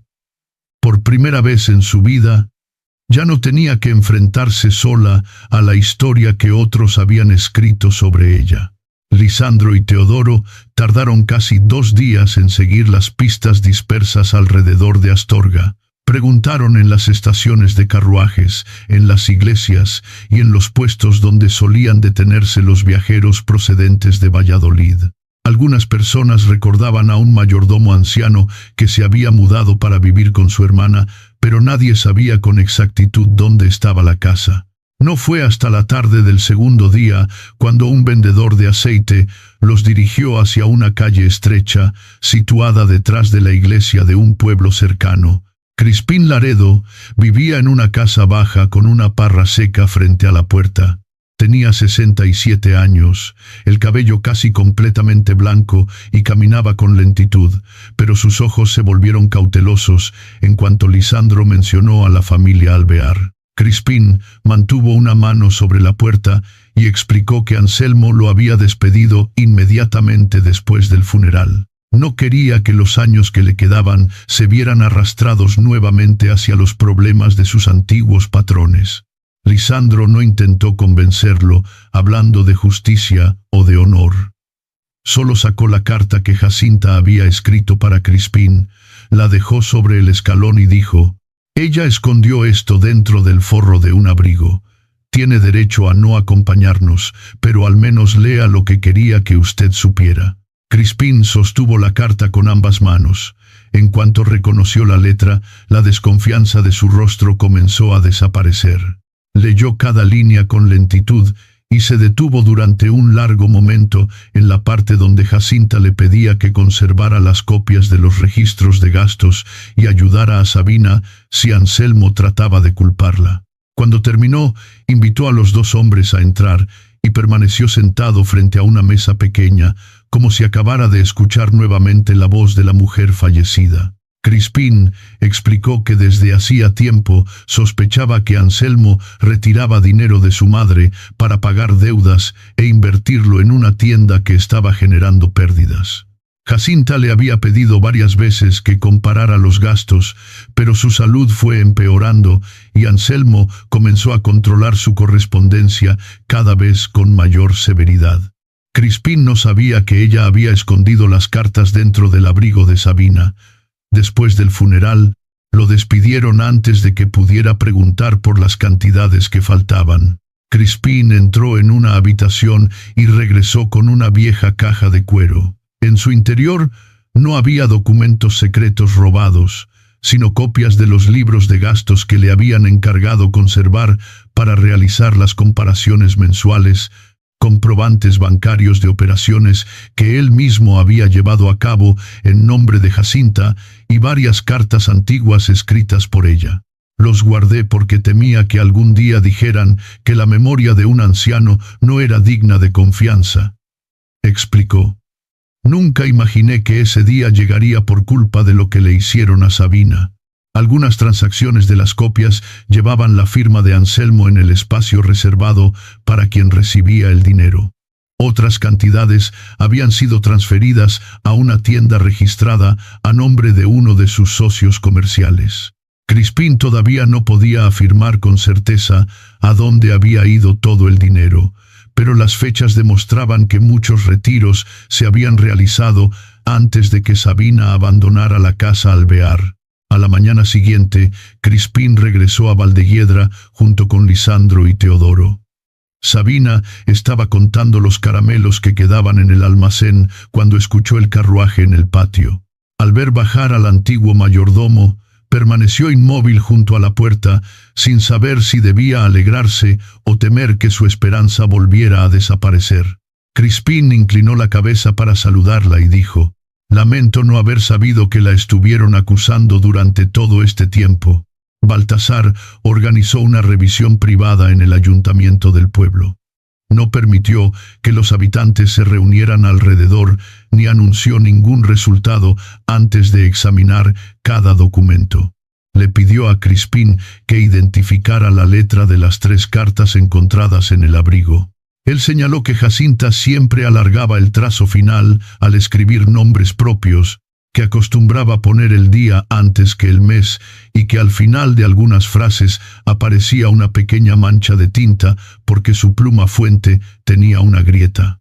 Aquella mancha aparecía tanto en las cartas antiguas que Crispín había llevado como en las 3 encontradas dentro del forro. Aún así, Baltasar no se basó únicamente en aquella observación. Comparó la lista de transacciones con los libros de revisión, examinó los comprobantes y anotó todas las firmas relacionadas con los movimientos. Anselmo fue llamado al ayuntamiento. En cuanto vio a Crispín, afirmó que el antiguo mayordomo le guardaba resentimiento por haber perdido su puesto. También aseguró que Sabina y Crispín se habían puesto de acuerdo para construir una historia que beneficiara a ambos. Sin embargo, cuando Baltasar le preguntó por qué se habían retirado aquellas cantidades antes de que Sabina abandonara la casa, Anselmo no pudo dar una explicación coherente. Se enviaron telegramas al banco para verificar las transacciones. Mientras esperaban la respuesta, Sabina no salió del ayuntamiento. Permaneció sentada junto a la ventana, con las manos apoyadas sobre las rodillas. Lisandro se quedó en el pasillo. No entró para evitar distraerla, pero tampoco se marchó. A la tarde siguiente, el banco confirmó que las transacciones coincidían con los comprobantes conservados por Crispín. Anselmo había recibido directamente una parte del dinero, mientras que otra había sido transferida a la tienda relacionada con su socio comercial. También se revisó nuevamente la declaración de la antigua empleada. La mujer únicamente había visto a Sabina cruzando el pasillo. Nunca la había visto entrar en la habitación de los libros de cuentas ni tocar el dinero. Baltasar declaró que no existía ninguna prueba que relacionara a Sabina con las cantidades desaparecidas. La prohibición de abandonar Valdeguiedra quedó anulada de inmediato, mientras que el expediente sobre las transacciones de Anselmo sería enviado a Valladolid para que la investigación continuara. Anselmo todavía intentó protestar, pero esta vez su aparente serenidad no logró ocultar el miedo. Baltasar le recordó que su conocimiento exacto de la transacción realizada en marzo, después de haber afirmado que ignoraba cuándo se había retirado el dinero, quedaría registrado en el expediente junto con los documentos bancarios. Cuando le preguntaron qué deseaba solicitar, Sabina no exigió que Anselmo se disculpara públicamente en la plaza. Solo pidió un documento oficial que confirmara que ella no tenía relación con el dinero desaparecido, el pago de los 2 meses de salario que aún le debían y el reembolso de las cantidades que había gastado de su propio bolsillo en medicamentos y alimentos para Jacinta. Baltasar le preguntó si quería presentar también una denuncia contra Anselmo por el daño causado a su reputación. Sabina observó el documento y respondió: «Dejaré que la ley se encargue del resto. Lo que más necesito es que mi nombre deje de estar atrapado bajo la historia que él escribió». Cuando salió del ayuntamiento, vio a Lisandro esperando junto al carruaje. Él no preguntó cuál había sido el resultado. El documento que Sabina sostenía entre las manos decía lo suficiente. Sabina miró la plaza donde la habían acusado de ser una ladrona y dijo en voz baja: «Por primera vez en muchos años puedo escuchar a alguien pronunciar mi nombre sin sentir la necesidad de volverme para saber de qué me están acusando». Lisandro no respondió con palabras de consuelo. Solo abrió la puerta del carruaje, colocó una manta sobre el asiento y esperó a que Sabina subiera por sí misma. Esta vez, ella no abandonaba la plaza para huir. Regresaba a la casa que había decidido proteger.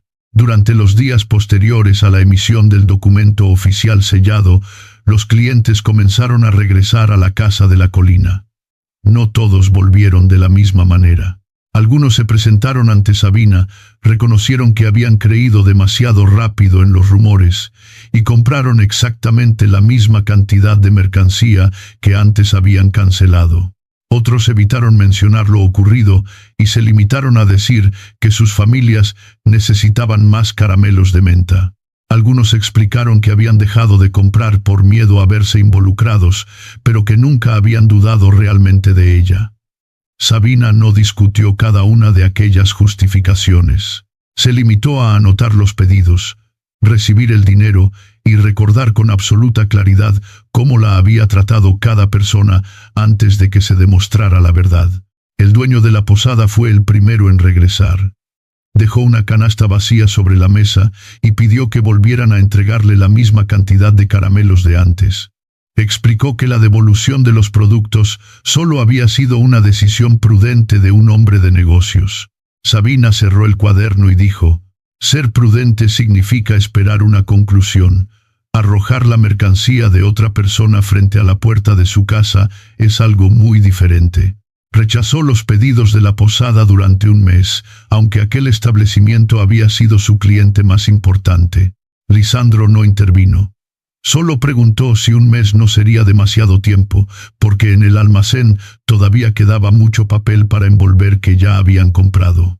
Sabina respondió que la dignidad no podía anotarse en un libro de cuentas si quienes hacían negocios no comprendían cuánto valía. Exactamente un mes después, el dueño de la posada regresó.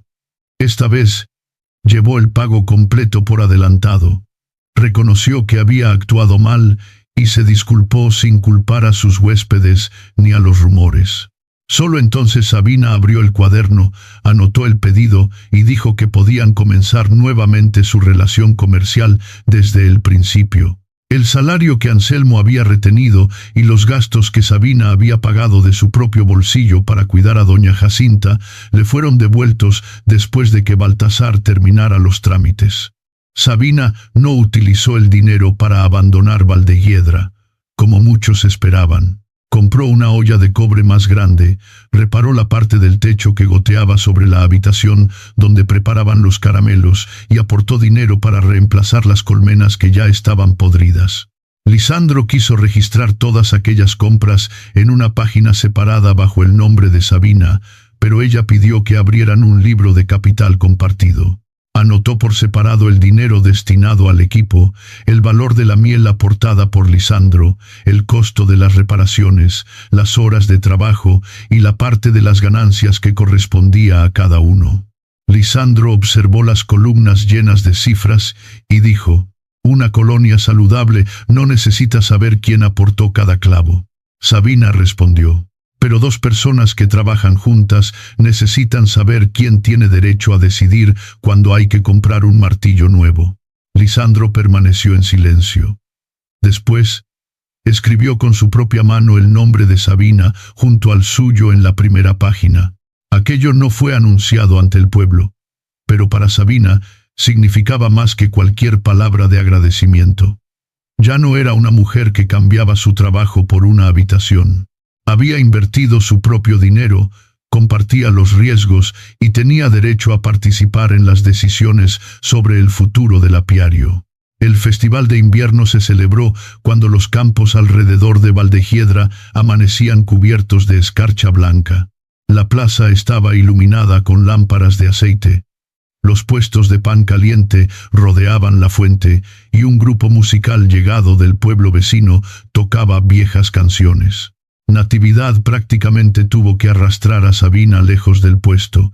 Le dijo que una mujer que había vencido una acusación falsa no debía pasar toda la noche contando caramelos. Lisandro llegó tarde y llevaba un pequeño paquete de papel.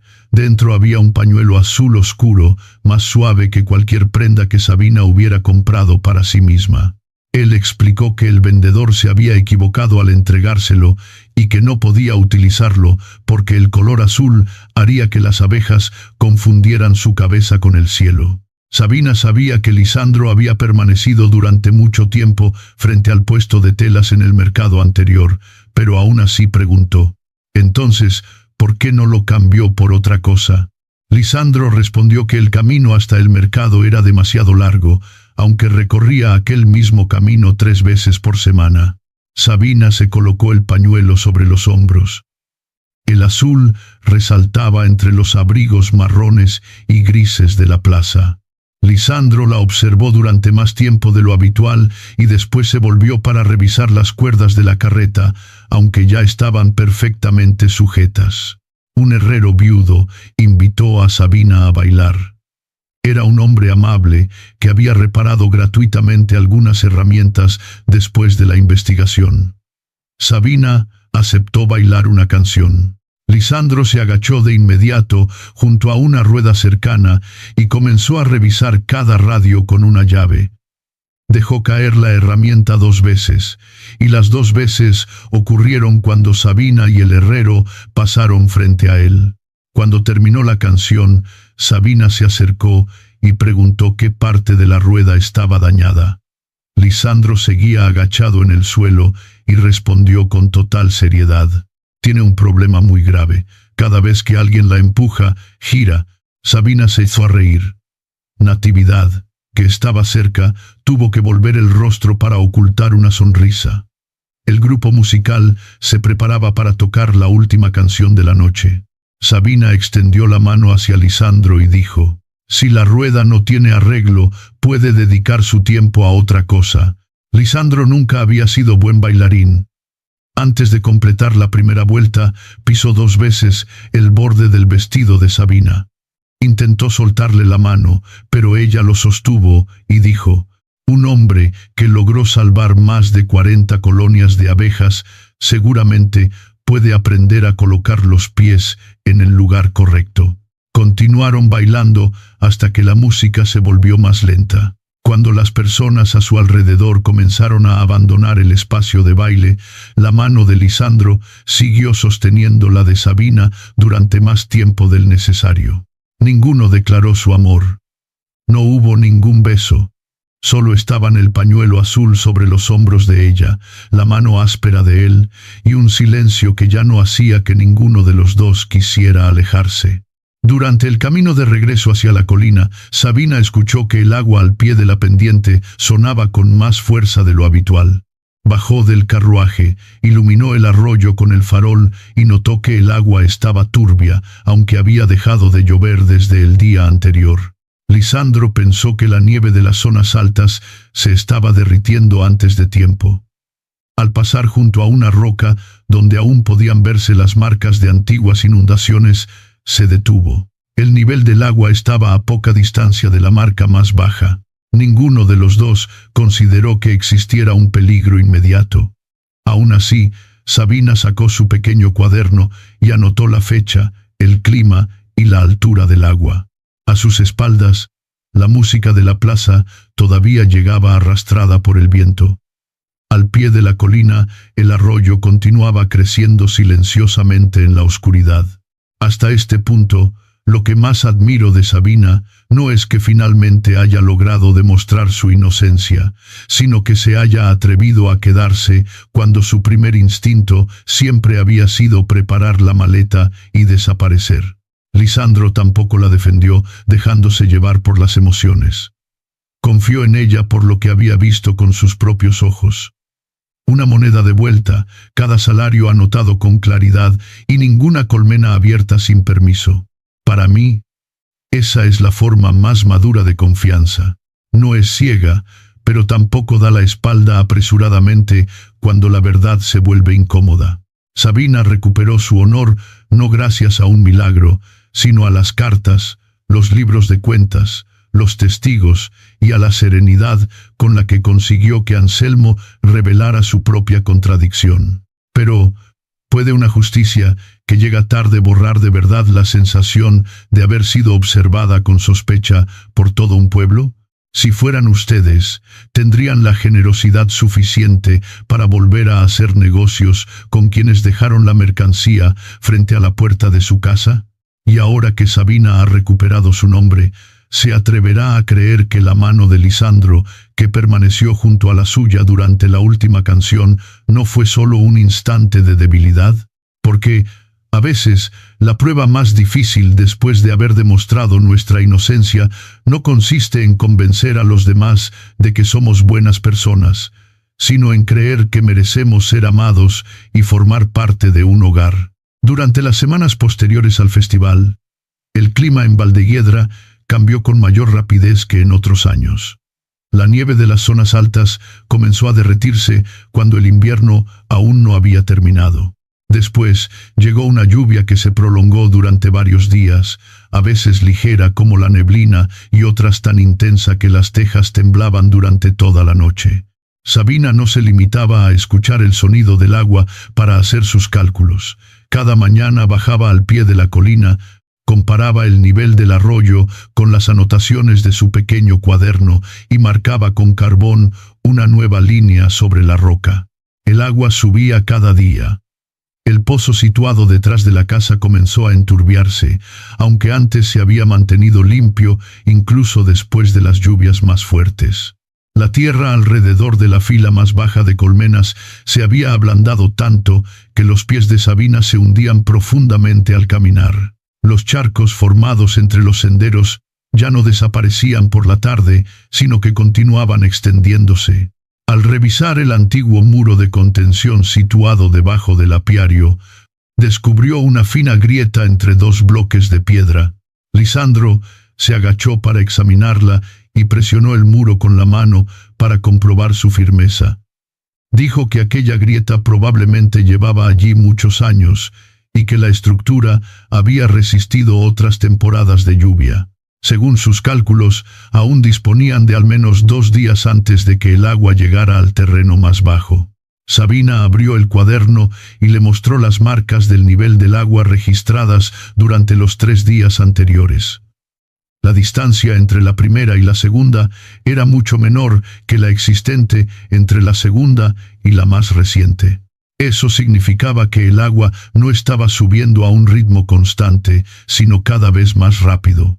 Si esperamos hasta que llegue al pie del muro, el camino que rodea la colina hasta el terreno alto se convertirá en barro. La carreta no podrá transportar las colmenas y quienes intenten cargarlas tampoco podrán mantenerse en pie. Lisandro miró la fila de colmenas y después el camino de tierra que se había oscurecido por el agua. En otra época, quizá habría esperado un poco más para estar seguro. Pero la mujer que estaba a su lado había detectado la humedad en las colmenas antes de que el moho se extendiera, había convertido los restos de miel en una fuente de trabajo y había descubierto la contradicción en las palabras de Anselmo. Ya no consideraba que la prudencia de Sabina fuera una preocupación exagerada. Asintió y dijo: «Las trasladaremos mañana. Comenzaremos antes del amanecer». Teodoro fue informado aquella misma tarde. Reunió a los adultos más fuertes del pueblo y los dividió en varios grupos. Unos se encargarían de transportar las colmenas en las carretas, otros las cargarían con palos de madera y un tercer grupo abriría zanjas para desviar el agua lejos de la casa. Nadie habló de una gran operación de rescate. Solo prepararon cuerdas, carros, palas y telas gruesas, porque mover más de 40 colonias requería orden, no un valor impulsivo. Los padres de Mencía la mantuvieron en casa, dentro del pueblo, y le prohibieron terminantemente subir a la ladera. La niña envió con Teodoro una canasta de pan y un dibujo de la abeja con sombrero sentada en la cima de una montaña. Debajo había dibujado una corriente de agua retorcida que parecía un gusano. Mencía había dicho que el nuevo hogar de las abejas tendría mejores vistas, aunque lamentaba que tuvieran que volar más lejos para visitarla. Lisandro guardó el dibujo en el bolsillo del abrigo y comentó que la abeja estaba aún más gorda que la anterior. Sabina respondió que probablemente se había comido todo el pan de la canasta. El comentario hizo reír a quienes estaban atando las cuerdas alrededor de las carretas y alivió la tensión del patio antes de que comenzara el trabajo. Cuando todavía estaba oscuro, Lisandro cerró las entradas de cada colmena, revisó los marcos del interior y aseguró las tapas con cuerdas. Sabina permaneció junto al cuaderno, leyendo el número de cada caja, marcando el orden del traslado e indicando su nueva ubicación en el terreno alto. Las colonias más débiles fueron trasladadas primero, seguidas de las colmenas situadas cerca del muro de contención. El sistema de numeración que antes había molestado tanto a Lisandro, ahora permitía que todos supieran exactamente cuáles ya habían sido movidas y cuáles seguían abajo. Las colmenas más ligeras fueron colocadas en las carretas, con un máximo de 6 por viaje para evitar sacudidas fuertes. Las más pesadas se transportaban con palos de madera, mientras una persona caminaba delante para comprobar la firmeza del terreno. Al mismo tiempo, otro grupo abría zanjas con las palas, intentando desviar el agua de lluvia lejos de los cimientos de la casa y del almacén. A media mañana, la lluvia comenzó a caer con mayor intensidad. Las ruedas de una carreta que transportaba 6 colmenas se hundieron en una zona de barro y el vehículo se inclinó hacia un lado. Teodoro ordenó de inmediato que dejaran de tirar.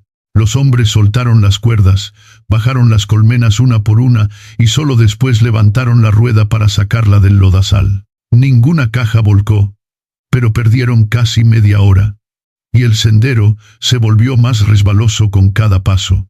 Sabina regresó al muro de contención y vio que la grieta se había alargado. Varias piedras pequeñas se desprendieron del borde y cayeron sobre la hierba, produciendo breves sonidos secos entre la lluvia. Ordenó de inmediato que dejaran de utilizar el camino situado junto al muro, aunque era la ruta más rápida hasta la zona elevada. Uno de los hombres dijo que solo necesitaban realizar 2 viajes más y que tomar el camino alternativo les haría perder demasiado tiempo. Sabina señaló la grieta que seguía abriéndose y respondió: «Es mejor avanzar despacio que dejar a las personas y a las colmenas debajo de un muro que ya no puede sostener la tierra». Lisandro no vaciló. Ordenó que todos comenzaran a utilizar el camino alternativo. La ruta era más larga y atravesaba una ladera llena de piedras, pero el terreno era firme y no quedaba debajo del muro. La decisión redujo la velocidad del trabajo, aunque nadie tuvo que volver a cruzar la zona que comenzaba a ceder. Al final de la jornada, la mayoría de las colmenas ya estaba colocada en filas ordenadas sobre la parte alta de la ladera. Sabina comprobó cada número en el cuaderno. Todavía quedaban varias cajas en el terreno bajo, el extractor de miel, las herramientas utilizadas para reparar los marcos y una parte de los ingredientes almacenados. El agua del arroyo comenzó a superar la orilla y a extenderse en finas corrientes sobre la hierba. Teodoro observó la lluvia, después la grieta del muro y finalmente a las personas que seguían trabajando. «Solo haremos un último traslado. Después de ese viaje, consigamos llevar las cosas o no, todos deberán abandonar la zona baja». Sabina cerró el cuaderno. Debajo de ellos, el agua ya había alcanzado la primera fila de piedras del patio. Las últimas colmenas fueron trasladadas por el camino alternativo mientras la lluvia caía con tanta fuerza que las personas apenas podían distinguirse unas de otras bajo las capas empapadas. Sabina permanecía en el terreno elevado, leía cada número del cuaderno y esperaba la respuesta de quienes cargaban las cajas. Cada vez que una colmena llegaba, ella la marcaba de inmediato, revisaba las cuerdas y señalaba el lugar donde debía colocarse, dejando una distancia adecuada entre ellas. Nadie corría ni regresaba por su cuenta. Después de tantas horas de trabajo, el orden era lo único que impedía que el ruido del agua y el miedo se apoderaran de todos. Cuando el último grupo transportaba 2 colmenas pesadas por la ladera, una parte de la base del muro de contención cedió de repente. Grandes bloques de piedra se deslizaron, arrastrando tierra mojada y ramas. El agua cambió de dirección de inmediato, atravesó el antiguo apiario y se precipitó hacia el patio. Gracias a que Sabina había ordenado abandonar con anticipación el camino junto al muro, nadie se encontraba en la zona que quedó sepultada por la tierra. Teodoro gritó que todos continuaran subiendo. Las 2 últimas colmenas fueron colocadas a salvo junto a las que ya habían trasladado. Sabina revisó una vez más la lista. Las más de 40 colonias estaban allí. Algunas cajas habían sufrido raspones, pero ninguna se había volcado y nadie había resultado herido. Cuando todos se preparaban para abandonar la zona baja, Lisandro miró de pronto hacia el almacén. El extractor de miel que acababan de comprar seguía dentro. Habían ahorrado durante meses para terminar de pagarlo, y era una herramienta necesaria para la próxima cosecha. Lisandro dijo que bastaba con que 2 personas regresaran, lo arrastraran hasta la entrada y lo subieran con una cuerda. Sabina observó el agua que ya había alcanzado los escalones del almacén. Trozos de madera, hojas secas y lodo golpeaban con fuerza la puerta. Sujetó el brazo de Lisandro y dijo: «Una máquina puede repararse o comprarse de nuevo, una persona no». Lisandro miró hacia el almacén, todavía incapaz de abandonar algo que representaba el esfuerzo de ambos. Dijo que conocía cada parte del patio y que solo necesitaría unos minutos. Sabina no lo soltó. Le recordó que el muro ya había cedido y que el terreno detrás del almacén podía derrumbarse en cualquier momento. «Usted me abrió la puerta durante una noche de lluvia porque no quiso dejar a una persona en el camino. Ahora yo tampoco permitiré que entre en un lugar del que quizá ya no pueda salir». Lisandro todavía no había respondido cuando un ruido pesado retumbó detrás del almacén. El terreno se desplomó, el agua arrancó la puerta de sus bisagras y entró con violencia. Una esquina del techo quedó completamente inclinada. Si Lisandro hubiera regresado unos minutos antes, la salida podría haber quedado bloqueada por el agua y la tierra. Lisandro no dijo nada más. Retrocedió con Sabina hacia la ladera, donde los demás estaban reunidos. Teodoro contó nuevamente a todas las personas y ordenó que nadie descendiera a la zona baja hasta que el nivel del agua disminuyera. El traslado terminó sin heridos, pero desde el terreno alto todos contemplaron cómo el almacén se llenaba lentamente de barro. Cuando la lluvia perdió intensidad, los daños quedaron al descubierto. El extractor de miel se había empapado. Varias herramientas habían sido arrastradas fuera de los estantes. Los sacos de azúcar almacenados se rompieron y formaron manchas blancas y turbias sobre el suelo antes de desaparecer en el agua. Muchas tablas y bases de las colmenas ya no podían utilizarse. La mayoría de las colonias se había salvado y la casa principal continuaba en pie, pero años de trabajo de Lisandro habían quedado enterrados bajo una gruesa capa de lodo. Él permaneció inmóvil en la ladera, mirando el almacén deformado sin enfadarse ni lamentarse. Su silencio hizo comprender a Sabina que no estaba observando únicamente una máquina dañada. Contemplaba la última parte de su antigua vida, las cosas que había construido junto con su esposa fallecida y que el agua había transformado en una sola mañana. Sabina no le dijo que todo se arreglaría por sí solo. Extendió una tela seca sobre una caja de madera, abrió el cuaderno del capital compartido y comenzó a hacer cálculos. Anotó cuántas colonias saludables conservaban, la cantidad de miel que podían esperar en la siguiente temporada, las herramientas que debían reemplazar de inmediato y el equipo cuya compra podía posponerse. «No hemos perdido la casa, las abejas siguen aquí, nadie ha resultado herido, la miel que tenemos alcanza para preparar algunas tandas más de caramelos. Los daños son grandes, pero sabemos por dónde debemos empezar». Lisandro observó las cifras escritas con cuidado. Después de un momento, acercó una silla, se sentó junto a Sabina y añadió a la lista las herramientas que podían reparar en lugar de comprar nuevamente. Al caer la noche todavía no tenían una forma de recuperar todo, pero ya habían establecido el orden en que continuarían. A la mañana siguiente, los habitantes del pueblo comenzaron a subir a la colina. Teodoro organizó un grupo para retirar el lodo y reconstruir el muro de contención. El herrero llevó herramientas para reparar las bases y las estructuras metálicas que todavía podían utilizarse. Natividad y las otras dos mujeres reunieron dinero para comprar un saco de azúcar y dijeron que no podían envolver caramelos utilizando solamente dulces promesas. Algunos clientes llevaron madera, pan o alimentos.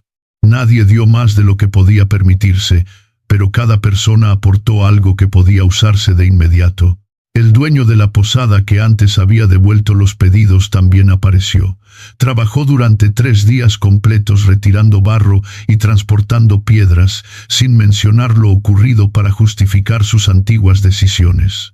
Sabina no le agradeció más que a los demás, pero tampoco rechazó su ayuda. Había errores que no podían borrarse con palabras. Solo podían repararse poco a poco, cuando una persona aparecía precisamente en el momento en que el trabajo se volvía más pesado. El nuevo apiario fue construido sobre un terreno más elevado, con zanjas de desagüe, senderos amplios y un muro de contención más resistente. Lisandro se encargó de colocar la puerta del nuevo almacén.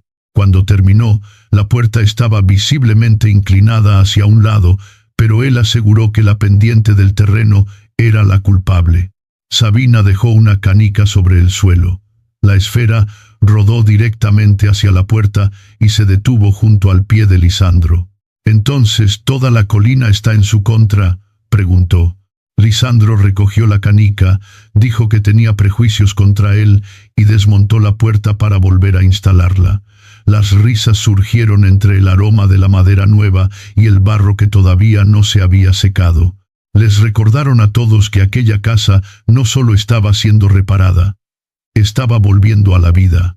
Cuando terminaron el almacén, Sabina tomó el dibujo de la abeja con sombrero que había permanecido seco dentro de la casa y lo colgó en la nueva puerta. Lisandro se quedó mirando aquel símbolo que antes había considerado poco serio. No dijo nada. Solo tomó un martillo y colocó otro clavo en una esquina del papel para impedir que el viento se lo llevara. Todavía quedaba mucho trabajo por hacer en el apiario, pero la casa de la colina ya no era el lugar donde un hombre intentaba conservarlo todo exactamente como había sido en el pasado. Entre el lodo dejado por la inundación, Sabina y Lisandro habían comenzado a construir un lugar lo bastante firme para que ambos pudieran avanzar juntos. Unas semanas después de la inundación, la floración del tomillo comenzó a cubrir de violeta las laderas alrededor de Valdehiedra. Las abejas volaban con regularidad desde el nuevo apiario, los senderos entre las colmenas permanecían secos y las zanjas de desagüe conducían el agua hacia los terrenos más bajos, lejos de la casa. Sabina y Lisandro no se habían limitado a reconstruir lo perdido. Cambiaron por completo la distribución del lugar, elevaron las colmenas, las alejaron de la tierra blanda y dejaron anotado en el cuaderno lo que debían hacer cada vez que el nivel del agua superara alguna de las marcas de la roca. El primer pedido después de la inundación salió una mañana soleada. Natividad revisó los paquetes de caramelos, las otras dos mujeres apretaron los cordones y Lisandro acomodó las canastas en la carreta. Antes de salir del patio, contó todo 3 veces y aún así se volvió hacia Sabina para preguntarle si estaba completo. «Lo revisé cuando usted todavía discutía con el caballo sobre cómo acomodar las canastas», respondió ella. Lisandro miró al animal y dijo que tenía sus propias opiniones, pero no sabía llevar un libro de cuentas. Nadie mencionó que, apenas unos meses atrás, él también había pensado que no necesitaba tantos números. Cuando el envío se marchó, Lisandro le pidió a Sabina que lo acompañara detrás de la casa. La nueva sala de preparación ya estaba terminada. En el interior había una mesa lo bastante amplia para la gran olla de cobre, un estante separado para los cuadernos, un armario bajo destinado a las hierbas y una ventana que daba directamente al apiario. El aroma de la madera nueva se mezclaba con el olor a miel que todavía quedaba en los moldes recién lavados. Junto a la puerta había 2 percheros. Uno era parecido al que Lisandro había construido cuando Sabina pensó en alquilar una habitación en el pueblo. El otro era completamente nuevo, estaba bien pulido y colocado a la misma altura que el primero. Lisandro permaneció en medio de la habitación sin saber dónde poner las manos. Después de un momento, dijo que durante muchos años había creído que una casa sin ruido era una casa en paz. Desde la muerte de su esposa, había mantenido todo en el mismo lugar, cocinado porciones suficientes para una sola persona y dejado cerrada la habitación del lado este, porque pensaba que, si nada cambiaba, no tendría que volver a perder nada. Miró la mesa, los frascos de hierbas y el dibujo de la abeja con sombrero colgado cerca de la ventana. Ahora entiendo que la paz no es lo mismo que el silencio. Puede ser el sonido de una olla de cobre, del papel de los envoltorios, de alguien discutiendo por la cantidad de azúcar o de una persona que abre la puerta al regresar del mercado. A veces, también puede ser el ruido de una puerta colocada de forma torcida. Sabina sonrió. Esa puerta estaba torcida porque el suelo tenía una pendiente. Lisandro la miró, consciente de que ella estaba utilizando su propia excusa en su contra. Sigo pensando que aquella canica no fue completamente imparcial. La sonrisa de Sabina se desvaneció lentamente cuando observó los dos percheros. Lisandro no habló de quién había salvado a quién, ni dijo que ella debía quedarse porque no tuviera otro lugar a donde ir. Solo preguntó, ¿esta casa es el lugar al que desea regresar? Sabina tocó el perchero nuevo con la punta de los dedos.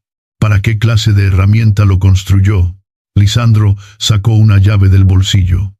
Sus bordes estaban más brillantes porque llevaba varias semanas cargándola sin encontrar la manera de entregársela. La colocó en la palma de Sabina y dijo, «Ese perchero puede sostener cualquier cosa que usted quiera dejar aquí». Sabina cerró los dedos alrededor de la llave.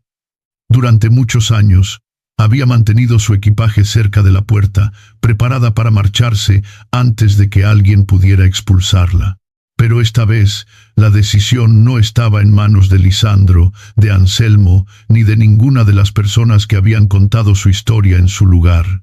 «Debería prepararse», dijo. «Mi señora viajera ocupa bastante espacio y todavía se queja cuando alguien intenta arrastrarla».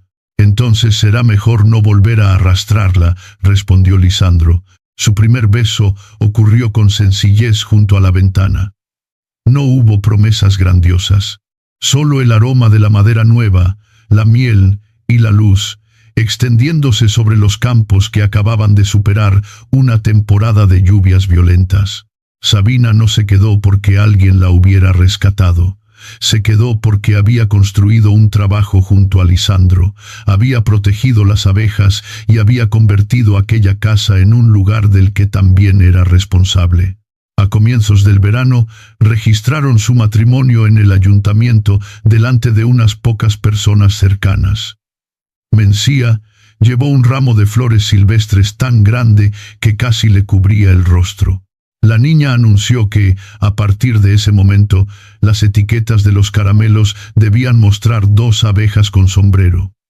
Una tendría una expresión seria como Lisandro y la otra llevaría una cuchara como Sabina. Lisandro preguntó por qué su abeja no podía sostener algo más útil. Mencía respondió que aquella expresión seria ya pesaba bastante. Muchos años después, la miel y los caramelos de hierbas con el símbolo de las 2 abejas con sombrero se vendían en numerosos mercados de Castilla y León. La pequeña cocina fue ampliada hasta convertirse en un taller artesanal donde las mujeres viudas o que atravesaban momentos difíciles podían trabajar y recibir un salario registrado con claridad. Sabina todavía conservaba el viejo abrigo dentro de un baúl de madera. No lo guardaba para recordar la acusación, sino para no olvidar que, en ocasiones, la verdad permanece cosida entre puntadas pequeñas. Y solo aparece cuando alguien tiene la paciencia suficiente para observar con atención. Lisandro reparó el techo de la capilla donde Sabina se había refugiado de la lluvia. Debajo del alero colocaron una banca y una caja de madera que siempre contenía algunos caramelos para los viajeros que se quedaran sin un lugar donde pasar la noche. No pusieron ningún letrero que relatara su pasado. Sobre la caja solo aparecía el dibujo de 2 abejas con sombrero. Una tarde de lluvia ligera, un viajero se detuvo bajo el alero, abrió la caja y tomó un caramelo.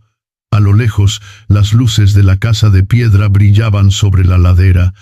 A través de la ventana podía verse a Sabina cerrando los cuadernos, a Lisandro entrando con la leña y a las trabajadoras recogiendo los papeles de los envoltorios después de una jornada de trabajo.